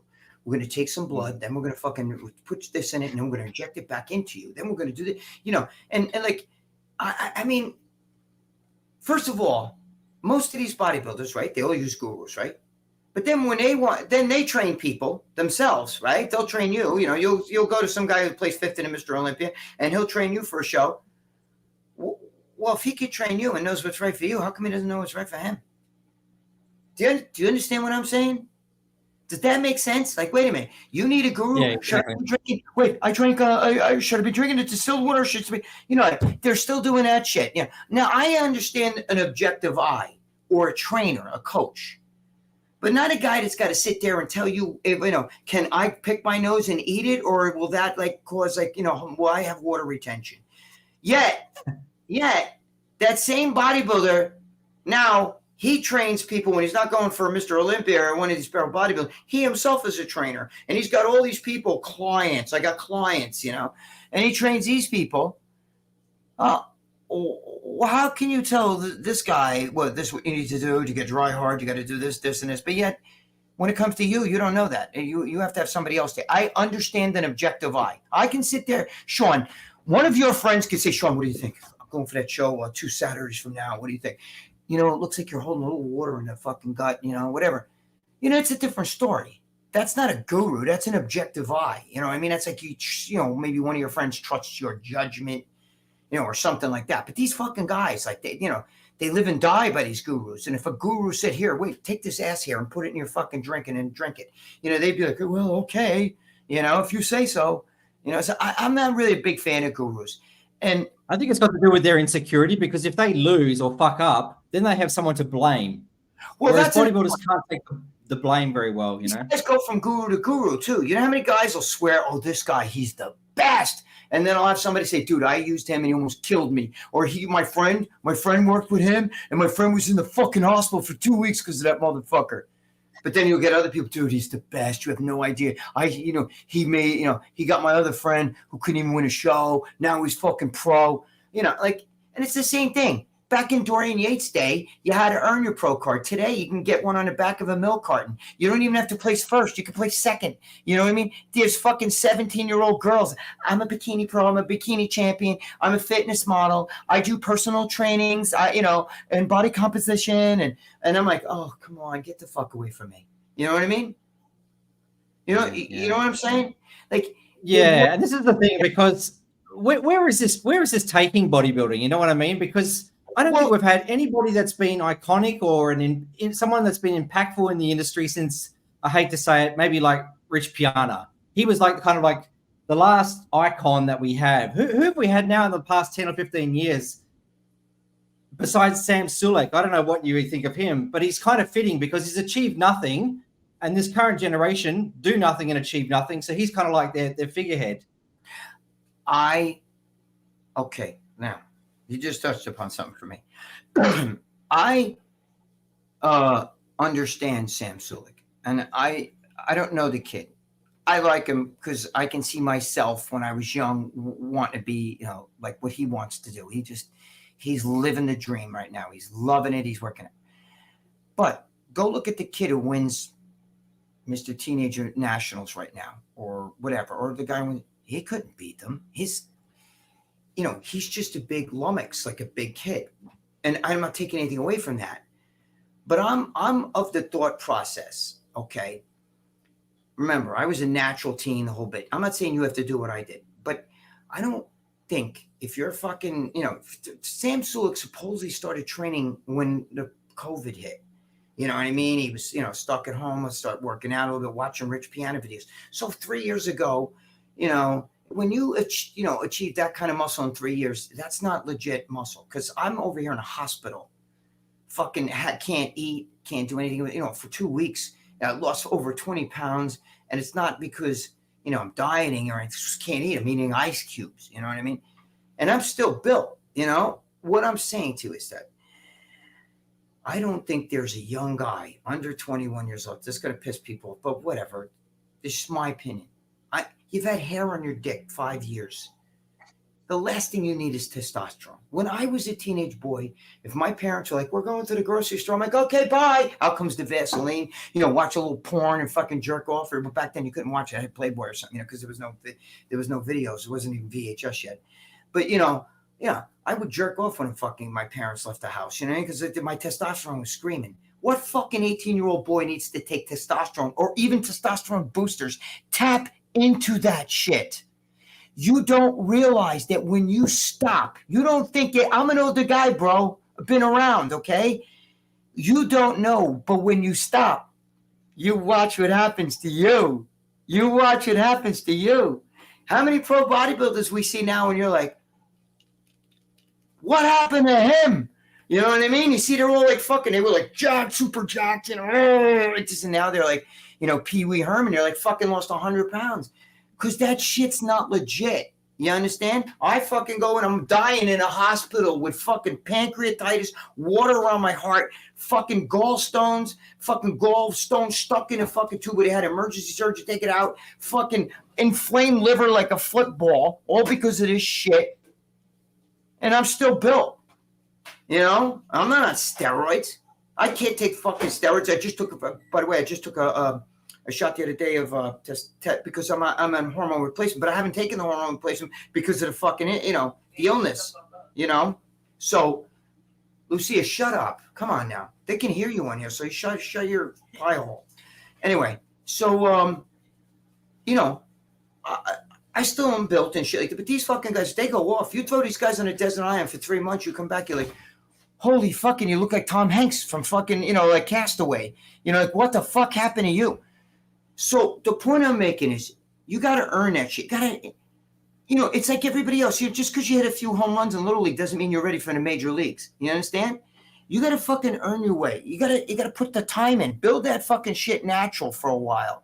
Because well-trained muscle responds much better than untrained muscle. How many guys come in the gym from day one and are like, hey man, where can I get some shit? That's actually what caused me to start taking steroids. There was a kid who came in my gym, right? And he was like, oh, fucking, like, hey man, I want to get some muscles and stuff, Can you show me how to work out? I took him to a workout, here and there, right? He's a fucking kid right off the street, never lifted weights, I'm busy, this, that, that. Maybe 8 months later, I see, and the kid's walking around like, yeah, Jack, what's up, bro? And I'm like, what the fuck, bro? We put on like 65 pounds of muscle, you know what I mean? It's because he started taking steroids, And this kid, it's 3 years he's been working out. 3 years ago, you saw me be like just another kid in the crowd. Now all of a sudden he's like, yeah. And I'm just saying, God bless him. Make the money now. You know what I mean? Do what you can now. Save that scuttle because it's not going to be forever. Okay? I'm just telling you. Just like a hot chick. Like Justin Bieber. When he was 15 years old, girls were like, oh my God, Justin Bieber. Nobody's doing that shit now. Now he's a fucking 27-year-old, tattoos on his face. You know what I mean? He can't even, he's fucking drug addict, all of a sudden he's assault, he's ghetto and shit, hanging out with the brothers. Get out of here. You know what I mean? What I'm saying is you outgrow that. The people love this. He's young. And old age creeps up on us very quickly. Like yesterday I was 21, tomorrow I'm 50. Yeah. And when the health issues start to creep up on you, that's why I wanted to ask you, when you're in the hospital and you're looking at death in the face, how do you feel about death? Are you resigned to it, or is there part of your mind which sort of thinks, fuck, please God, give me another 20 years? Because a lot of these young ones go, I don't give a fuck. I just want to be big. I don't care if I die at 40. But I think when we get there, we all think, give us another 20 years, please. That is all talk. That is all talk. Let them really be on a deathbed where their mother's in there and their father. First of all, I don't understand how a mother and father allowed a kid, like those kids, the two brothers there, whatever they're called, the Trend kids. Trend twins, yeah. One of them's sick or whatever. Dude, they fucking got male pattern baldness already. They look like they're 30. That's going to fucking tackle you when you're older. You may be like, yeah, juice, Trent. You could do that now, but that shit's going to catch up. It does to every, nobody. Listen, nobody. You know who I think of? And he kind of reminded me a little bit of you, because you always sort of said you were all in when you took steroids. Yes. You took it all. Yes. And who was the other kid that did that? Boston Louis. But wait a minute, though. I was all in at 35. I started. These guys started. That's right. He was young. 16, 15 years old, and you're doing that shit. Yeah. Hello, goodbye, bro. Yeah. 15 years old. What are you? Had hair on your dick since you're 13, so you've had hair on your cock for 2 fucking years. You need steroids? You I need bet you Boston wished he had another 50 years. Oh, yeah, dude, let me tell you something. Of course, I shit my pants when I was in the hospital. I don't want to die. I want to live to 100, man. I got a lot more to do. I'm not done yet. I got a lot of things left. You know, all these people that say that, what would you rather do? Live the rest of your life like a lamb or 5 years like a lion? Or get out of here with that shit. Go when you're on your deathbed, you're like, God, I didn't mean that shit when I said that. You know, please help me. You know, it's just like the atheist. You know, he's in a car crash. He's laying down in a pit like this, and he's dying. His legs over there. You know what I mean? His arms behind him broken, and he's like, God, you know, oh, God's like, oh, now you want to talk to me before I don't exist, right? I'm just saying, everybody's like that. They're all fucking, they're full of shit. You know, you can't be young kid, 15 years old. Why you taking steroids? Are you fucking serious? Are you serious? That shit's gonna fucking catch up with you. You don't need steroids. You're 15. Your testosterone just. I was going to say that's the only thing I disagreed about Lee recently, because Sam Sulek's had a lot of criticism directed against him, and naturally because he's popular. But Lee kind of came out and said, "No, he's just having fun. He's doing what he wants to do." And I thought, "Fuck, Lee! 10 years ago, you were smashing that Boston Lloyd kid for doing the same fucking thing." And he says that Sam's not encouraging anybody to do what he does, but he kind of is, because social media is just indirect encouragement. It's monkey see, monkey do. Right. See, now, everything I just said is what I believe. But I understand Lee's side of it. I think he's just like I'm saying, look, if that's what, just like I said before about the simple guys, if that's what he wants to do, you know, if he asks me my advice, I tell him, let's train naturally, get off that stuff. I can help you train naturally, and you'll fucking make good gains, and it'll be solid. But he's not asking me that. He doesn't care what I think, and that's okay. All right, that's okay. And I'm not sitting here because everybody else is worried about everybody else's health. You know, that's not healthy. And I agree, it's not healthy. I'm saying I don't believe that any kid should do that. But I'm not going to chastise him. I'm going to say, if that's what he wants to do, then by all means, do it. If those guys in fucking Brazil want to shoot fucking gallons of oil and they want to look like that, that's what they like. Do I think it looks silly? Yes. I think it looks silly when some chicks got giant implants, but that's not my call. It's their call. So live and let live. And I think that's what Lee's saying. The kid's having fun. I don't blame him. He's making more money than God. If he just does it for 5 years and then quits and saves up his money, he saved all that money, he can turn that into like gold. Do you understand? He could be set for life because he's making boatloads. I don't blame him. You know, I do feel he's got people, the wrong fucking voices in his ear, but that's, again, I already got in trouble for saying that, you know, with Haas over there, you know, who doesn't like me, whatever. He says, who listens to I've got to ask Greg, because it's along the same lines of all this influencer shit and that. And, you know, I've been doing my homework on, you know, podcasts that you've been on before, and you said how your father was a massive inspiration to him, and he was a man's man, and he seemed to be cut from a different cloth to what men are today. And, you know, you're in your 60s now, you're heading into the final years of your existence. I'm not far behind. But I've got to fucking wonder, where is society going in your thing? Because it doesn't seem like we're headed to a good place for a while. I don't know. Well, you know what it is? It's the internet has made people think that, like, you know, I watched a video, so I know better. Do you understand? Like, I watched, you know, I saw this whole video on trend, and, you know, it's not as bad as you think. Or see, the internet is, you know, listen, I'm guilty. When I first got the stomach shit was happening to me, I thought, holy fuck, I have SIBO or something. You know, I'm over there Googling, you know, pain in the right side, upper side, and all kinds of shit, you know, because you're trying to self-diagnose stuff. Well, it's the same thing with life, you know. Why fucking go out and get a job when you can sit here with this fucking camera and talk shit and fucking million people? Oh my God, I love this guy, you know, and they'll give you tips and all this stuff. You know what I mean? Listen, I'm not like these other guys. If I wanted to, I could do videos every day. I went like fucking 2 years without putting up another video. I could do that. My girlfriend runs my fucking Instagram. You know what I'm saying? I could, if I wanted to, I could put up content every day, every single day, like some guys do. Some guys they just fill the air with nothing. You know what I mean? But they put up a video and it gets hits, and hits equal money. You know what I mean? The whole bit.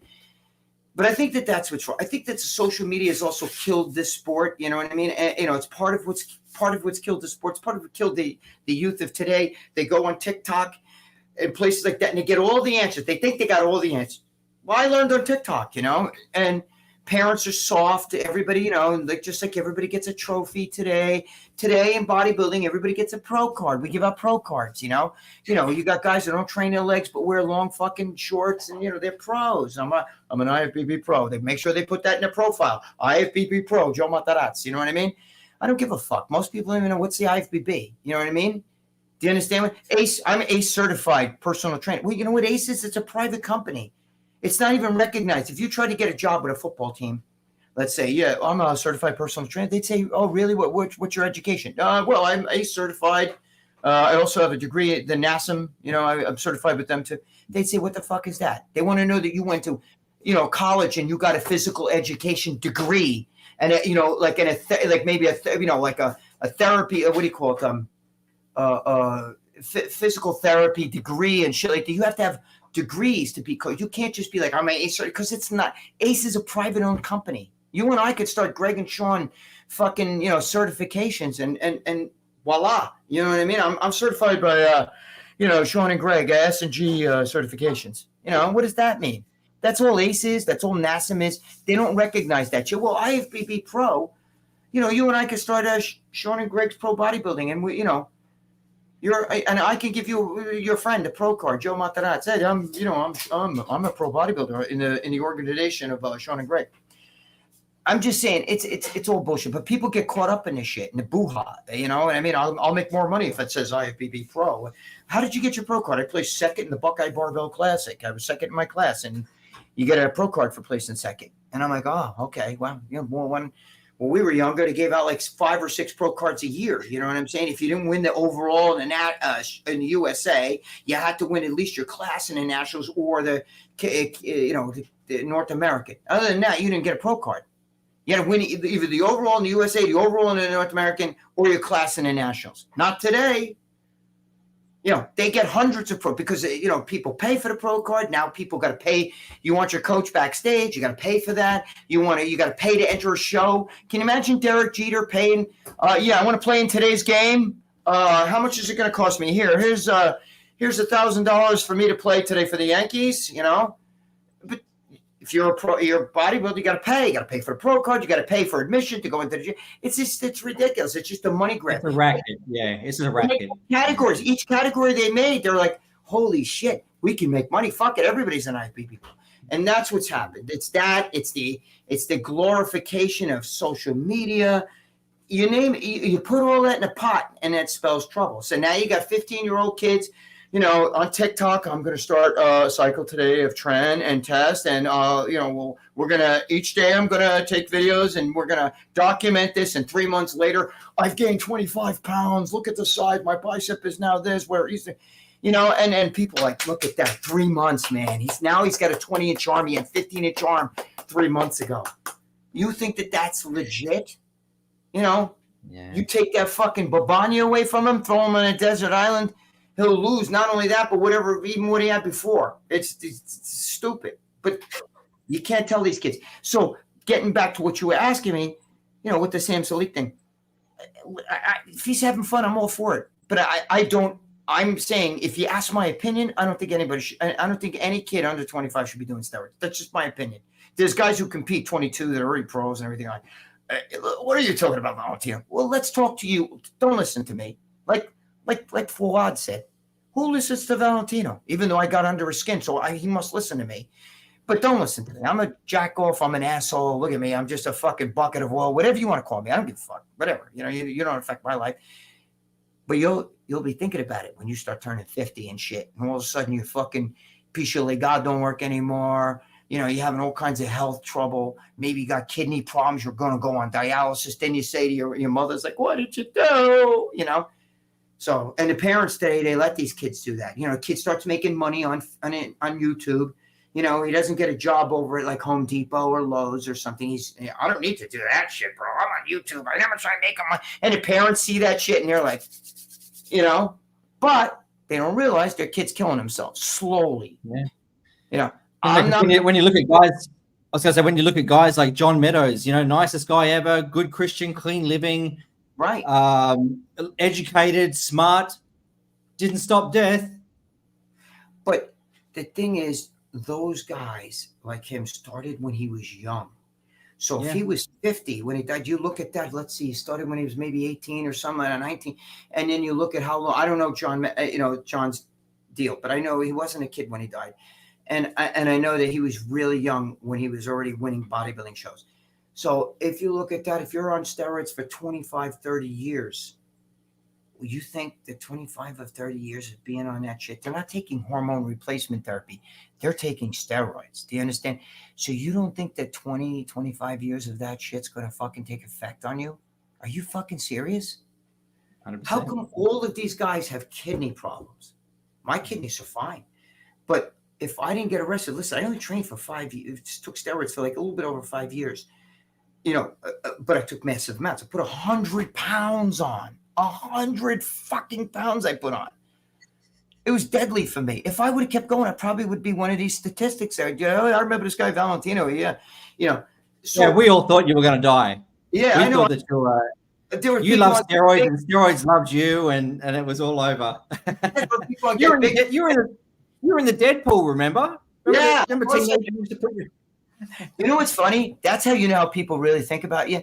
Because there was a kid from like Sweden or Switzerland, one of them fucking places, that supposedly like idolized me, which I don't see why anybody would idolize me. But anyway, he like looked up to me and he bought into the whole oil in the arm shit. And supposedly he was injecting motor oil or some shit in his arm and he died. And he had a picture of me on his wall. So I guess in translation, the article in that language, it was some sort of foreign country that he lived in, but they showed a picture of me and they say this bodybuilder dies from injecting oil and all this shit, right?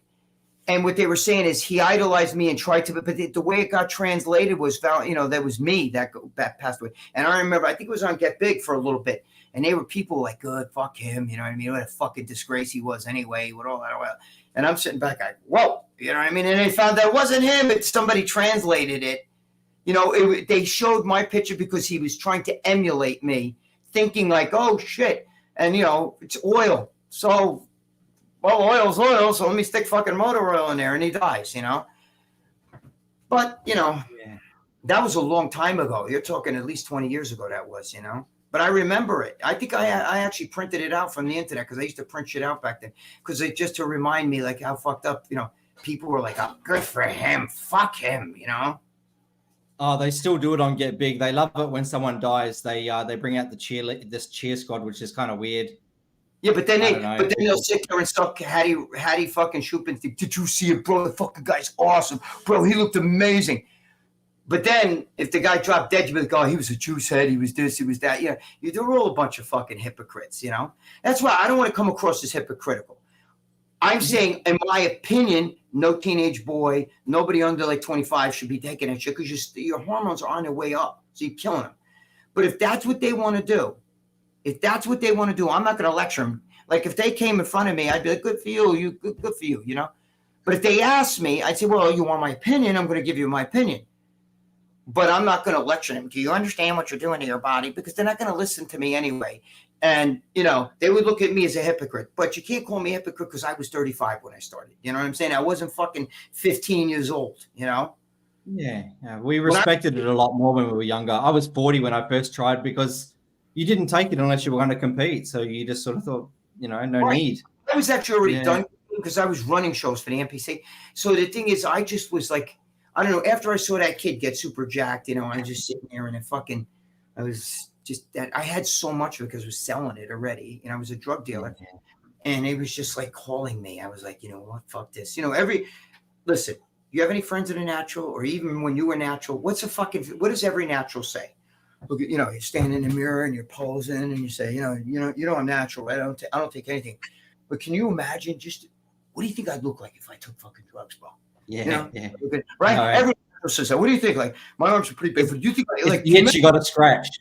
Right. All of a sudden, one day that fucking thing comes to fruition, and you're like, I'm a drug dealer now, so it's not like I couldn't get this shit around my content. I mean, I had in so much of it. I had fucking crates of that shit, So I'm like, you know what? fuck this. And the minute I did it, I was like, okay, I robbed the bank. So now I'm the kind of guy, if I'm going to rob the bank and risk going to jail and my ass, I want the pennies too. I don't want to leave, there's nothing. I'll take the dust balls in the corner, give it to me. I want it all. You understand? So once I did it, I popped like, I think it was 2 or 3 anabolics, which are Dominican D-ball. I was like, holy shit, you're not natty anymore. You know what I mean? Fuck it. Now give me one of them fucking to the bathroom. Goes to the top, bang, bang. I started like that. And I was like, holy shit, I'm fucking now I can't brag I'm natural anymore. Well, let's see what we can do. And it just went nuts. You know? I'm really conscious of your time, Greg. I just got a couple more questions, if you don't mind. I'm going to do a video on an article called The 7 Deadly Sins of 90s Bodybuilding. And I've got, like the 7 deadly sins like pride, greed, sloth, envy. I've got bodybuilders in mind, but because you were around in the 90s, I wonder if you could give me some. So like if you had the bodybuilder that most represented pride or arrogance, who would you have put? Of the 90s? 90s. Oh, that's a tough one. I felt like Yates was pride. I mean, he was a really good, like, he was a rugged Mr. Olympia, took no shit, and he took the gym seriously. Do you know what I'm saying? So, and there was an arrogance about him when he would get up on stage. He knew he was that good. He knew he was better than everybody else. And when he had that slow walk on stage, and when he posed, he didn't like, he got up there and it was bang, you know what I mean? And then it was bang, and then it was bang, and then, and he had that he had that pride and arrogance to but it was a good arrogance, just like Arnold. It was a good arrogance. It wasn't like, look at this, he's an arrogant asshole. You know what I'm saying? So I would say Dorian Yates with that one. How about greed? Who was the most greedy of the 90s guys? Wow, greed. Who would I think is greedy? Let me think. I think kind of, and I like him. He happens to be one of my friends, which is really fucking ironic because Lee Priest and him didn't get along until recently. But I'd have to say Sean Ray. He always got in on everything. Do you understand what I'm saying? He made sure that, he was in working with the magazines as well as competing and doing this and working with Flex at the same time and working with MD. You know what I'm saying? Like, and he was in on everything. He would even sometimes MC shows and this. So I would almost look at like Sean Ray. I think that would be like, a lot of people look at him as like, he's, like a weaselish, but I like him. I like Sean, but I'm just saying he was in on everything. Remember, they were going to even have a union at one time. There was talk about it. He was going to be the union rep and all this shit. He was always in on all those things. So I would have to say Sean Ray for that one. Sloth or laziness? Ooh. Let me think. Okay, sloth or laziness? Let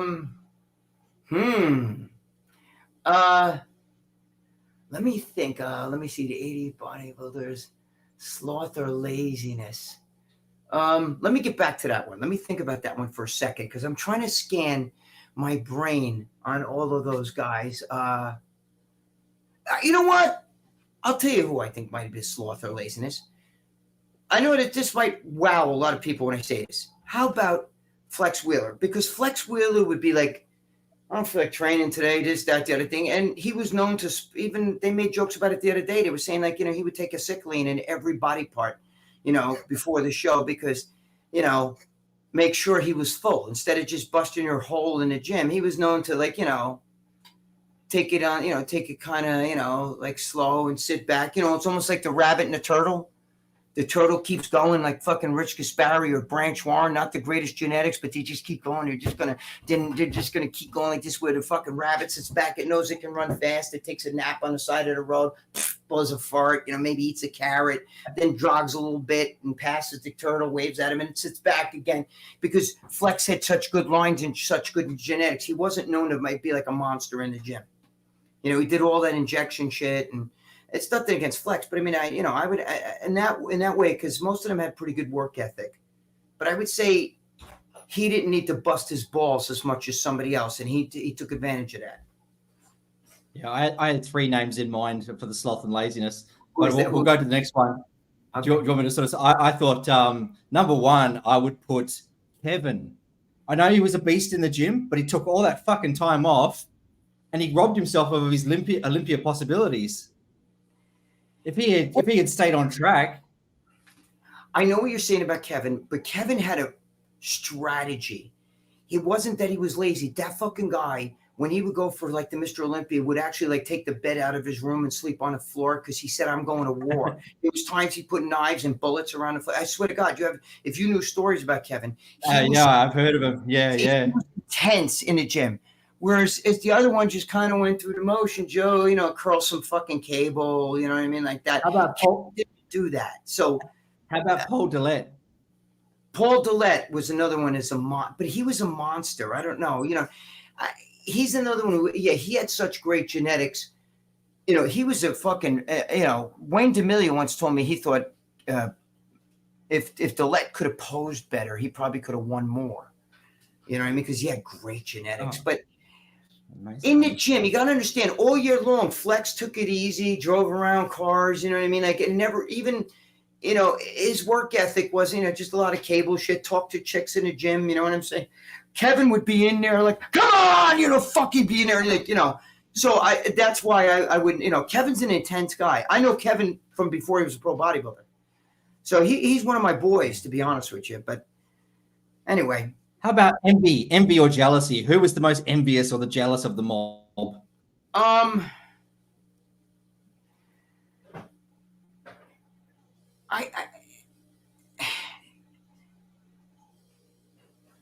I think this is going to sound a little tough too, because I am friends with him. But I feel like King Kamali was a little bit, because he would talk shit about everybody, but he didn't win any fucking big shows. You know what I'm saying?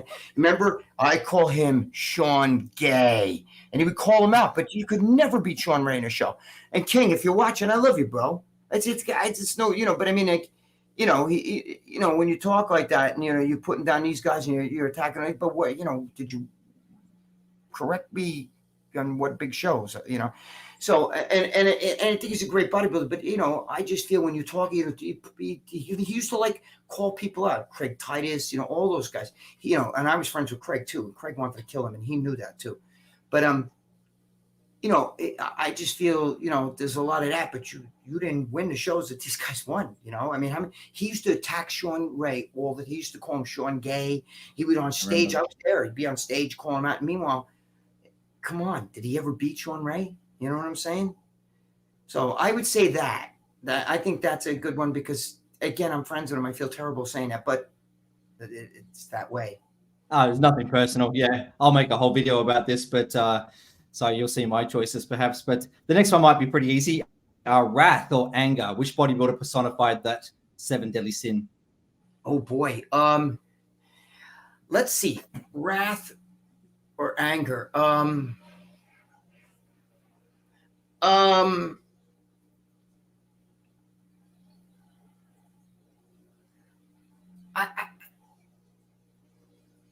don't know. This might sound crazy, but Lee too. Lee Priest would be like fucking. He didn't take shit. He would go after guys, say stuff, call guys out. Even I remember him being on stage at the San Francisco, telling Chris Cormier, "Come on, let's go." Come on, you know what I'm saying? And he made no bones about it. He was outspoken. Who was more outspoken? You could also say, what's his name? Nasser somebody too. He would get pissed off, had a bad temper, and he fucking was intense. He would chew fucking steel in the gym. So, but I both of them too. I mean, in different ways. Lee was very outspoken, didn't give a shit, would fucking call people out, would call out the IFBB, call out other bodybuilders. He'll stand right next to the biggest guy and be like this, Again, he called Chris Cormier, who he was friends with, but he called him out. So come on, let's go, motherfucker. Let's go. Let's do this. So, I'd say Nasser, and it's almost like a tie because both of those two guys were very intense, and took no shit. Nasser had a bad temper, would tell guys, fuck you and shit like that. And, and he was, he would say, I'll drink gasoline if it's going to get me to win, So that's kind of a tie with that one. Yeah. I had Craig Titus personally. He wanted to fucking fight everybody. Yeah, Craig Titus is a good one, but you could actually fit him in that slot. There's a few guys. It's just the outspokenness of Lee and even the anger of Ned. They always talk about Nasser had some fucking he was big. I don't give a shit. This is bodybuilding. He would fucking slam his fucking feet. And Lee would tell the IFB, he would tell the fucking other bodybuilder, and a little guy like him would call out those guys. Come on, let's go. Come on stage, let's go. There's videos of him calling out guys. Yeah. 100%. So it depends on how you look at it. How about what? Lust. Oh, lust. Ooh. Let me think. Oh, Jesus. Jeez, that could be Lee too. Holy shit. I mean, who more female bodybuilders than Lee Priest? Can I stick him in that one too, or no? Why not? Yeah. No, I mean, you got to hear the story. I mean, I know personal stuff. He's fucked a lot of female bodybuilders, a lot of girls that were pros, and you know what I'm saying. He's on marriage number 5 or 6 now. He's like 5 or 6. But it's not just that, but I mean, he has orgies with him, and he'll like fucking shit on it. Like one he fucked in the ass, she shit on his pillow, and he's a very big one with the lust. You know what I mean? Because he talks about it even to this day. You know what I mean? Like he's very big on that shit. So. All right, let's give the other one to fucking Nasser, and we'll give Lee that one. How about that? Good. Last one, gluttony. Oh, gluttony. Ronnie Coleman. He could fucking Ronnie Coleman. I know stories of Ronnie eating and shit like that. I told the story the other day where him and Brian Dobson went fishing, and they caught all these fish, and I believe the number was like 26, and they cooked them on it. They used to have there's a grill out in Brian Dobson's gym. Brian Dobson, and they fucking cook them, right? They cooked the big, and Brian Dobson brought in this big platter, and he put it in the back room of the gym, right? And Brian Dobson had a phone call he had to go on, like a business call. So he gets on a business call, and he's on it for like 45 minutes, and he comes back, he walks into the back room, and he sees the fucking platter, and there's like 2 fish left, and one's got a bite mark in it, you know what I mean? And he's like, what the fuck happened to all the fish we cooked, And he goes out and he goes, where the fuck's Ronnie? And he goes and sees Ronnie's laying on a bench like this. And he said his gut was out here. He was asleep. And he goes, Ronnie. And Ronnie goes, what's up? And he goes, well, where did fucking fish go? What happened to the fish? He goes, I ate him. He goes, you ate all of those fish? He said, I think I left 2 for you. And Ronnie's like, I can't do it. I'm fucking so, because he was so full. He goes, I just got to take a nap. But I know of guys like, that would go on Robbie Duran and Ronnie went on a trip. They had to go, like from here to Texas or whatever the fuck, and they drove. And Robbie told me, bro, we'd stop every fucking hour. We'd stop. We'd go to like a Burger King or something. And Ronnie would get like 8 hamburgers, eat them. And then fucking an hour and a half later, he'd be like, we got to stop. I'm fucking starving. Like he eats a lot. I've been to dinner with him. We used to go to Carlo Filippone's, right? And he'd be sitting there eating Italian food. And eating fucking chicken and Italian food and meatballs and fucking get full and then fucking he'd eat again and stuff. And so Ronnie can eat, bro. Ronnie's an eater. I can tell you that. I never knew that. Oh yeah, there's some great stories about him with the food. My God. Yeah, he can eat, I've been at dinner with him a bunch of times, many times. There's pictures of me and him in pizza parlors and everything. But he can fucking eat, I just know that story about Brian Dobson with the fucking fish. Where he ate there was 26. I think he ate 24 of them, and it was like supposedly a bite mark in the last one. I don't know if that's folklore or not, but you know what I mean. In one of the last 2, but if Ronnie was sitting there, he said Brian Dobson said his belly was this high, it was sticking out this far, and he had to take a nap because all that food was like making me tired, Yeah.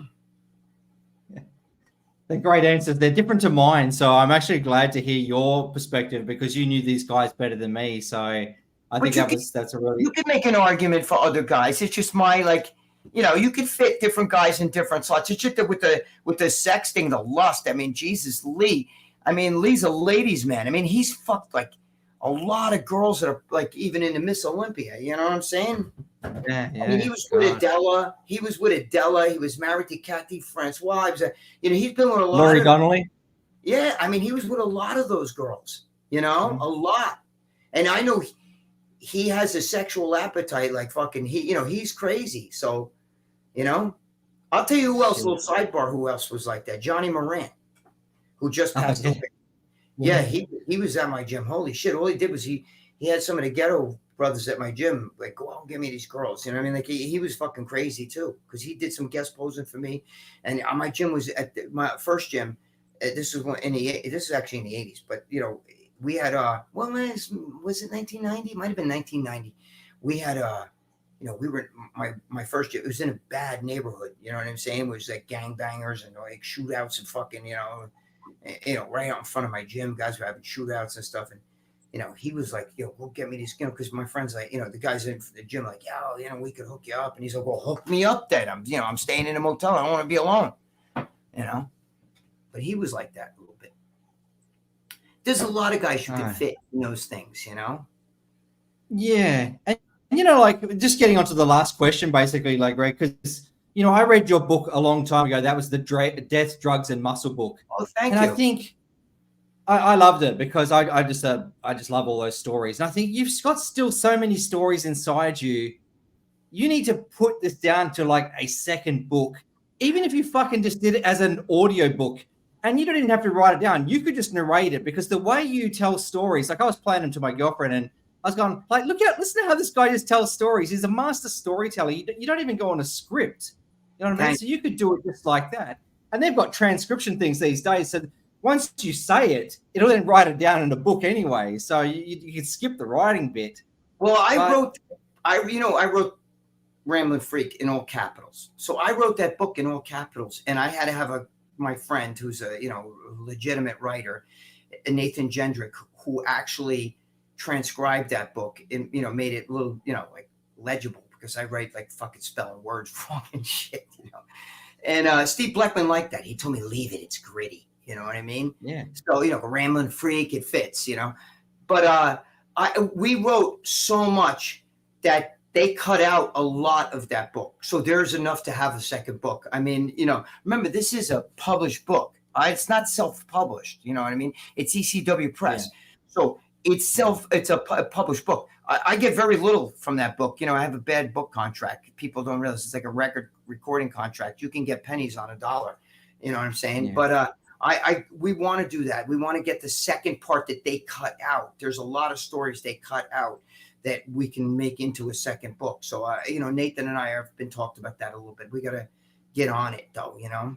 Yeah, because, you know, I hate to kind of sound like morose and grim, but it would be a shame if you passed away and all those stories went, because, you know, I remember you said in a video recently I was listening to, you said, you're a man that saw life as a carnival ride. And you said, here lies a man who lived. That's what you want on your tombstone. My tombstone, I always say, yes. Go ahead. I'm sorry. You know, and you could be an inspiration just through your stories for other people to go out there and fucking live life and to squeeze it like an orange and get all the juice out of life. You know, suck the marrow out of life, as that poet once said. And I think, you know, that's what you can really be remembered for, as in the bodybuilding community years after your legacy. Thank you that you say that, because that's what I want. Okay, I don't care about bodybuilding, but I want to care about people. And that's why I tell people a lot of times in videos, don't ever think bad. You know, guys like, dude, I suck. I'm an asshole. I'm a fucking loser, bro. I'm a fucking loser. My girlfriend left me. I say, don't say that. Don't do that to yourself. You know what I mean? Everybody has issues. Sometimes your girlfriend leaving you is a good thing. Now maybe you'll get somebody that's going to be there for you, but you can't do that. I don't do that. And my girlfriend will tell you, I've walked more people. I used to say, I think I was a Jewish woman in my last life, like, because I hook people up and I care. Like when you're like, if you're upset about something, I'll be like, oh, so talk to me. All right, what are you upset about? Let's talk about this. You know what I mean? Like a yenta, you know?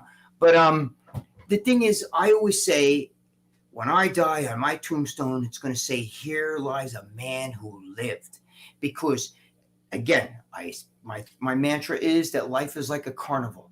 You get a chance to go to the carnival. You want to say, I tried every ride. I played all the games. I tested all the foods, and I had a great time. Who doesn't love going to a carnival? Because when it's over, if you spend your life worrying about shit that's not going to happen or didn't happen, or people, you hold on to people in your life that are just bringing you down, then one day you're going to be old and you're going to say, I wasted so much of my time fucking stressing and beating myself up, and now I'm fucking 80 and I can't do the things I wanted to do. You got to do the things that you want to do.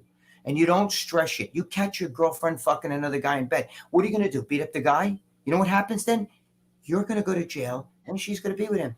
And then you're going to sit in jail with a bunch of other fucking momos. I was the only guy when I was locked up. I was the only guy in jail going, dude, I'm an idiot. I deserved it. You know, whatever it is, I deserved it. I'm a fuck up. I'm here because I fucked up. Everybody else in jail's blaming. Oh no, my friend ratted on me. This one did this. I didn't do shit. You know, and I'm like, that's because none of you people can fucking see. You know, you got to be able to sometimes smell your own stink, and then you fix that. You know what I mean? But it doesn't mean you're bad. It just means you got to fucking open your eyes to see what's right. If your girl's fucking cheating on you, let her go.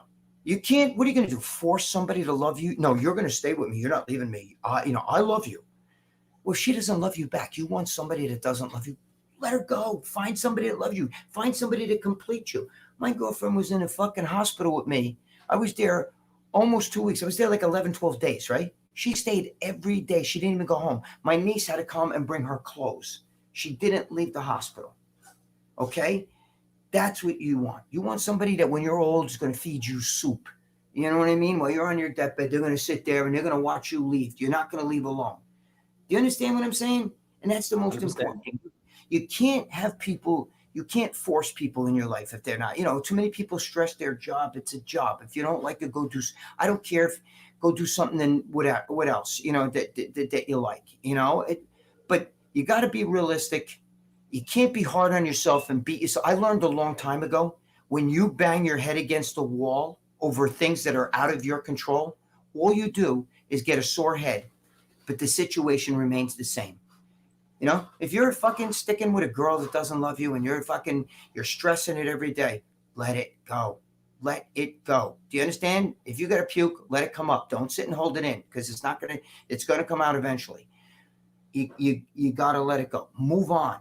MoveOn.com, and don't stress stuff. You know, that's the way I feel about everything. You know, that's why, you know, even with the shit that's happened to me, I don't stress it. I work on it. I'm trying to get myself better, and I am getting better. If you saw me a week ago, I was even more gaunt and everything, you know. But you can't put your, you know, there's nobody has a fucking timestamp on the bottom of their foot. You know, you don't have like, you know, an expiration date. You know what I'm saying? Nobody has that. Don't stress it. Just live your life and surround yourself with people that you love, you know, and that love you back. And if you're not happy with your job, or you're not, and be realistic. I want to win a Mr. Olympia. Okay.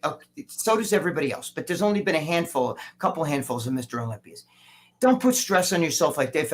If it's either I do that or I die. Stop that. You know what I mean? Have fun with it. Bodybuilding is more of a lifestyle than a sport, because it's out of your hands. You could be the best body on the planet, but the fucking judges will say, no, he wins. You know what I mean? So don't stress shit. I ride the wave. You know what I'm saying? Ride the wave of life and have fun with it. It's like a carnival. Taste all the tastes, try all the foods, go on all the rides, play all the games, enjoy the fun, because one day the carnival is going to leave and it's going to close. You know what I mean? And you want to say, God damn it, I had a good fucking time. You know? So that's Absolutely. The way I look at life. I don't let things bother me. You know, that's why I told you, you can ask me the most fucked up thing on the planet. I'm not going to get upset. I don't let shit like that bother me. It's just, it is what it is. You know what I mean? I love life and I love people. You know, I'm a people person, you know? I don't shut up, as you can tell. Well, I'll bring all the up stuff in part 2 of the interview when we speak next. I don't want to take up too much more of your time, because it has been 2.5 hours so far and I've enjoyed every minute. I've just got to say, Gregg, you're a philosopher, you're a poet, and most of all, I think you're a man your father would be proud to call his son. Thank you. That's a nice thing you could say to me. Yeah, because seriously, like, I was listening to when you was describing your father in this podcast and others, and I sort of, with the way you described him, I sort of thought, yeah, that's the type of man that I want to be.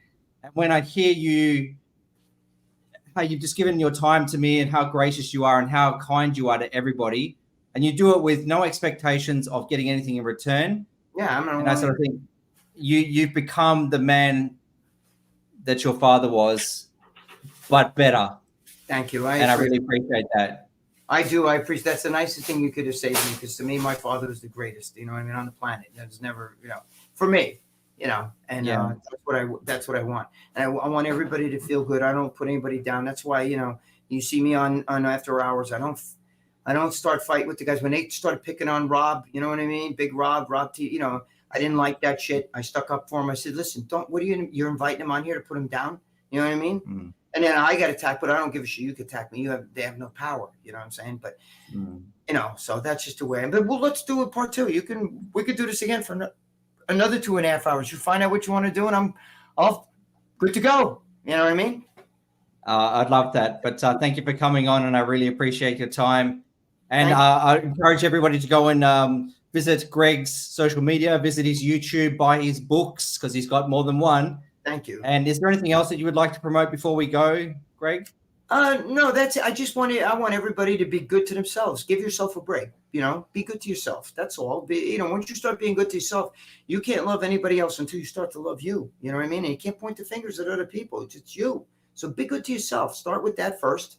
Make peace with yourself, and then move on. I'm good. You know what I mean? You don't have to promote anything. I'm good. I'm here because I want to do this for you. You know what I mean? I'm not asking. I didn't ask for money. I don't want any of that shit. I'm doing it because I want to do this. So I'm ready to do a part 2 whenever you're ready. Thank you so much, Gregg. Thank you for inviting me. It means a lot to me. It really does. Stay healthy and stay well, and be around for another 50 years for us, please. I'm going to try. That's the name. That's the goal for me. You know. So, but thank you, Sean. I really appreciate it. God bless you, and God bless you people out there watching this. Yeah. Okay? Thanks again, Gregg. Okay. You have a great day. All right. You too. Bye. Thanks. Bye. All right, bye.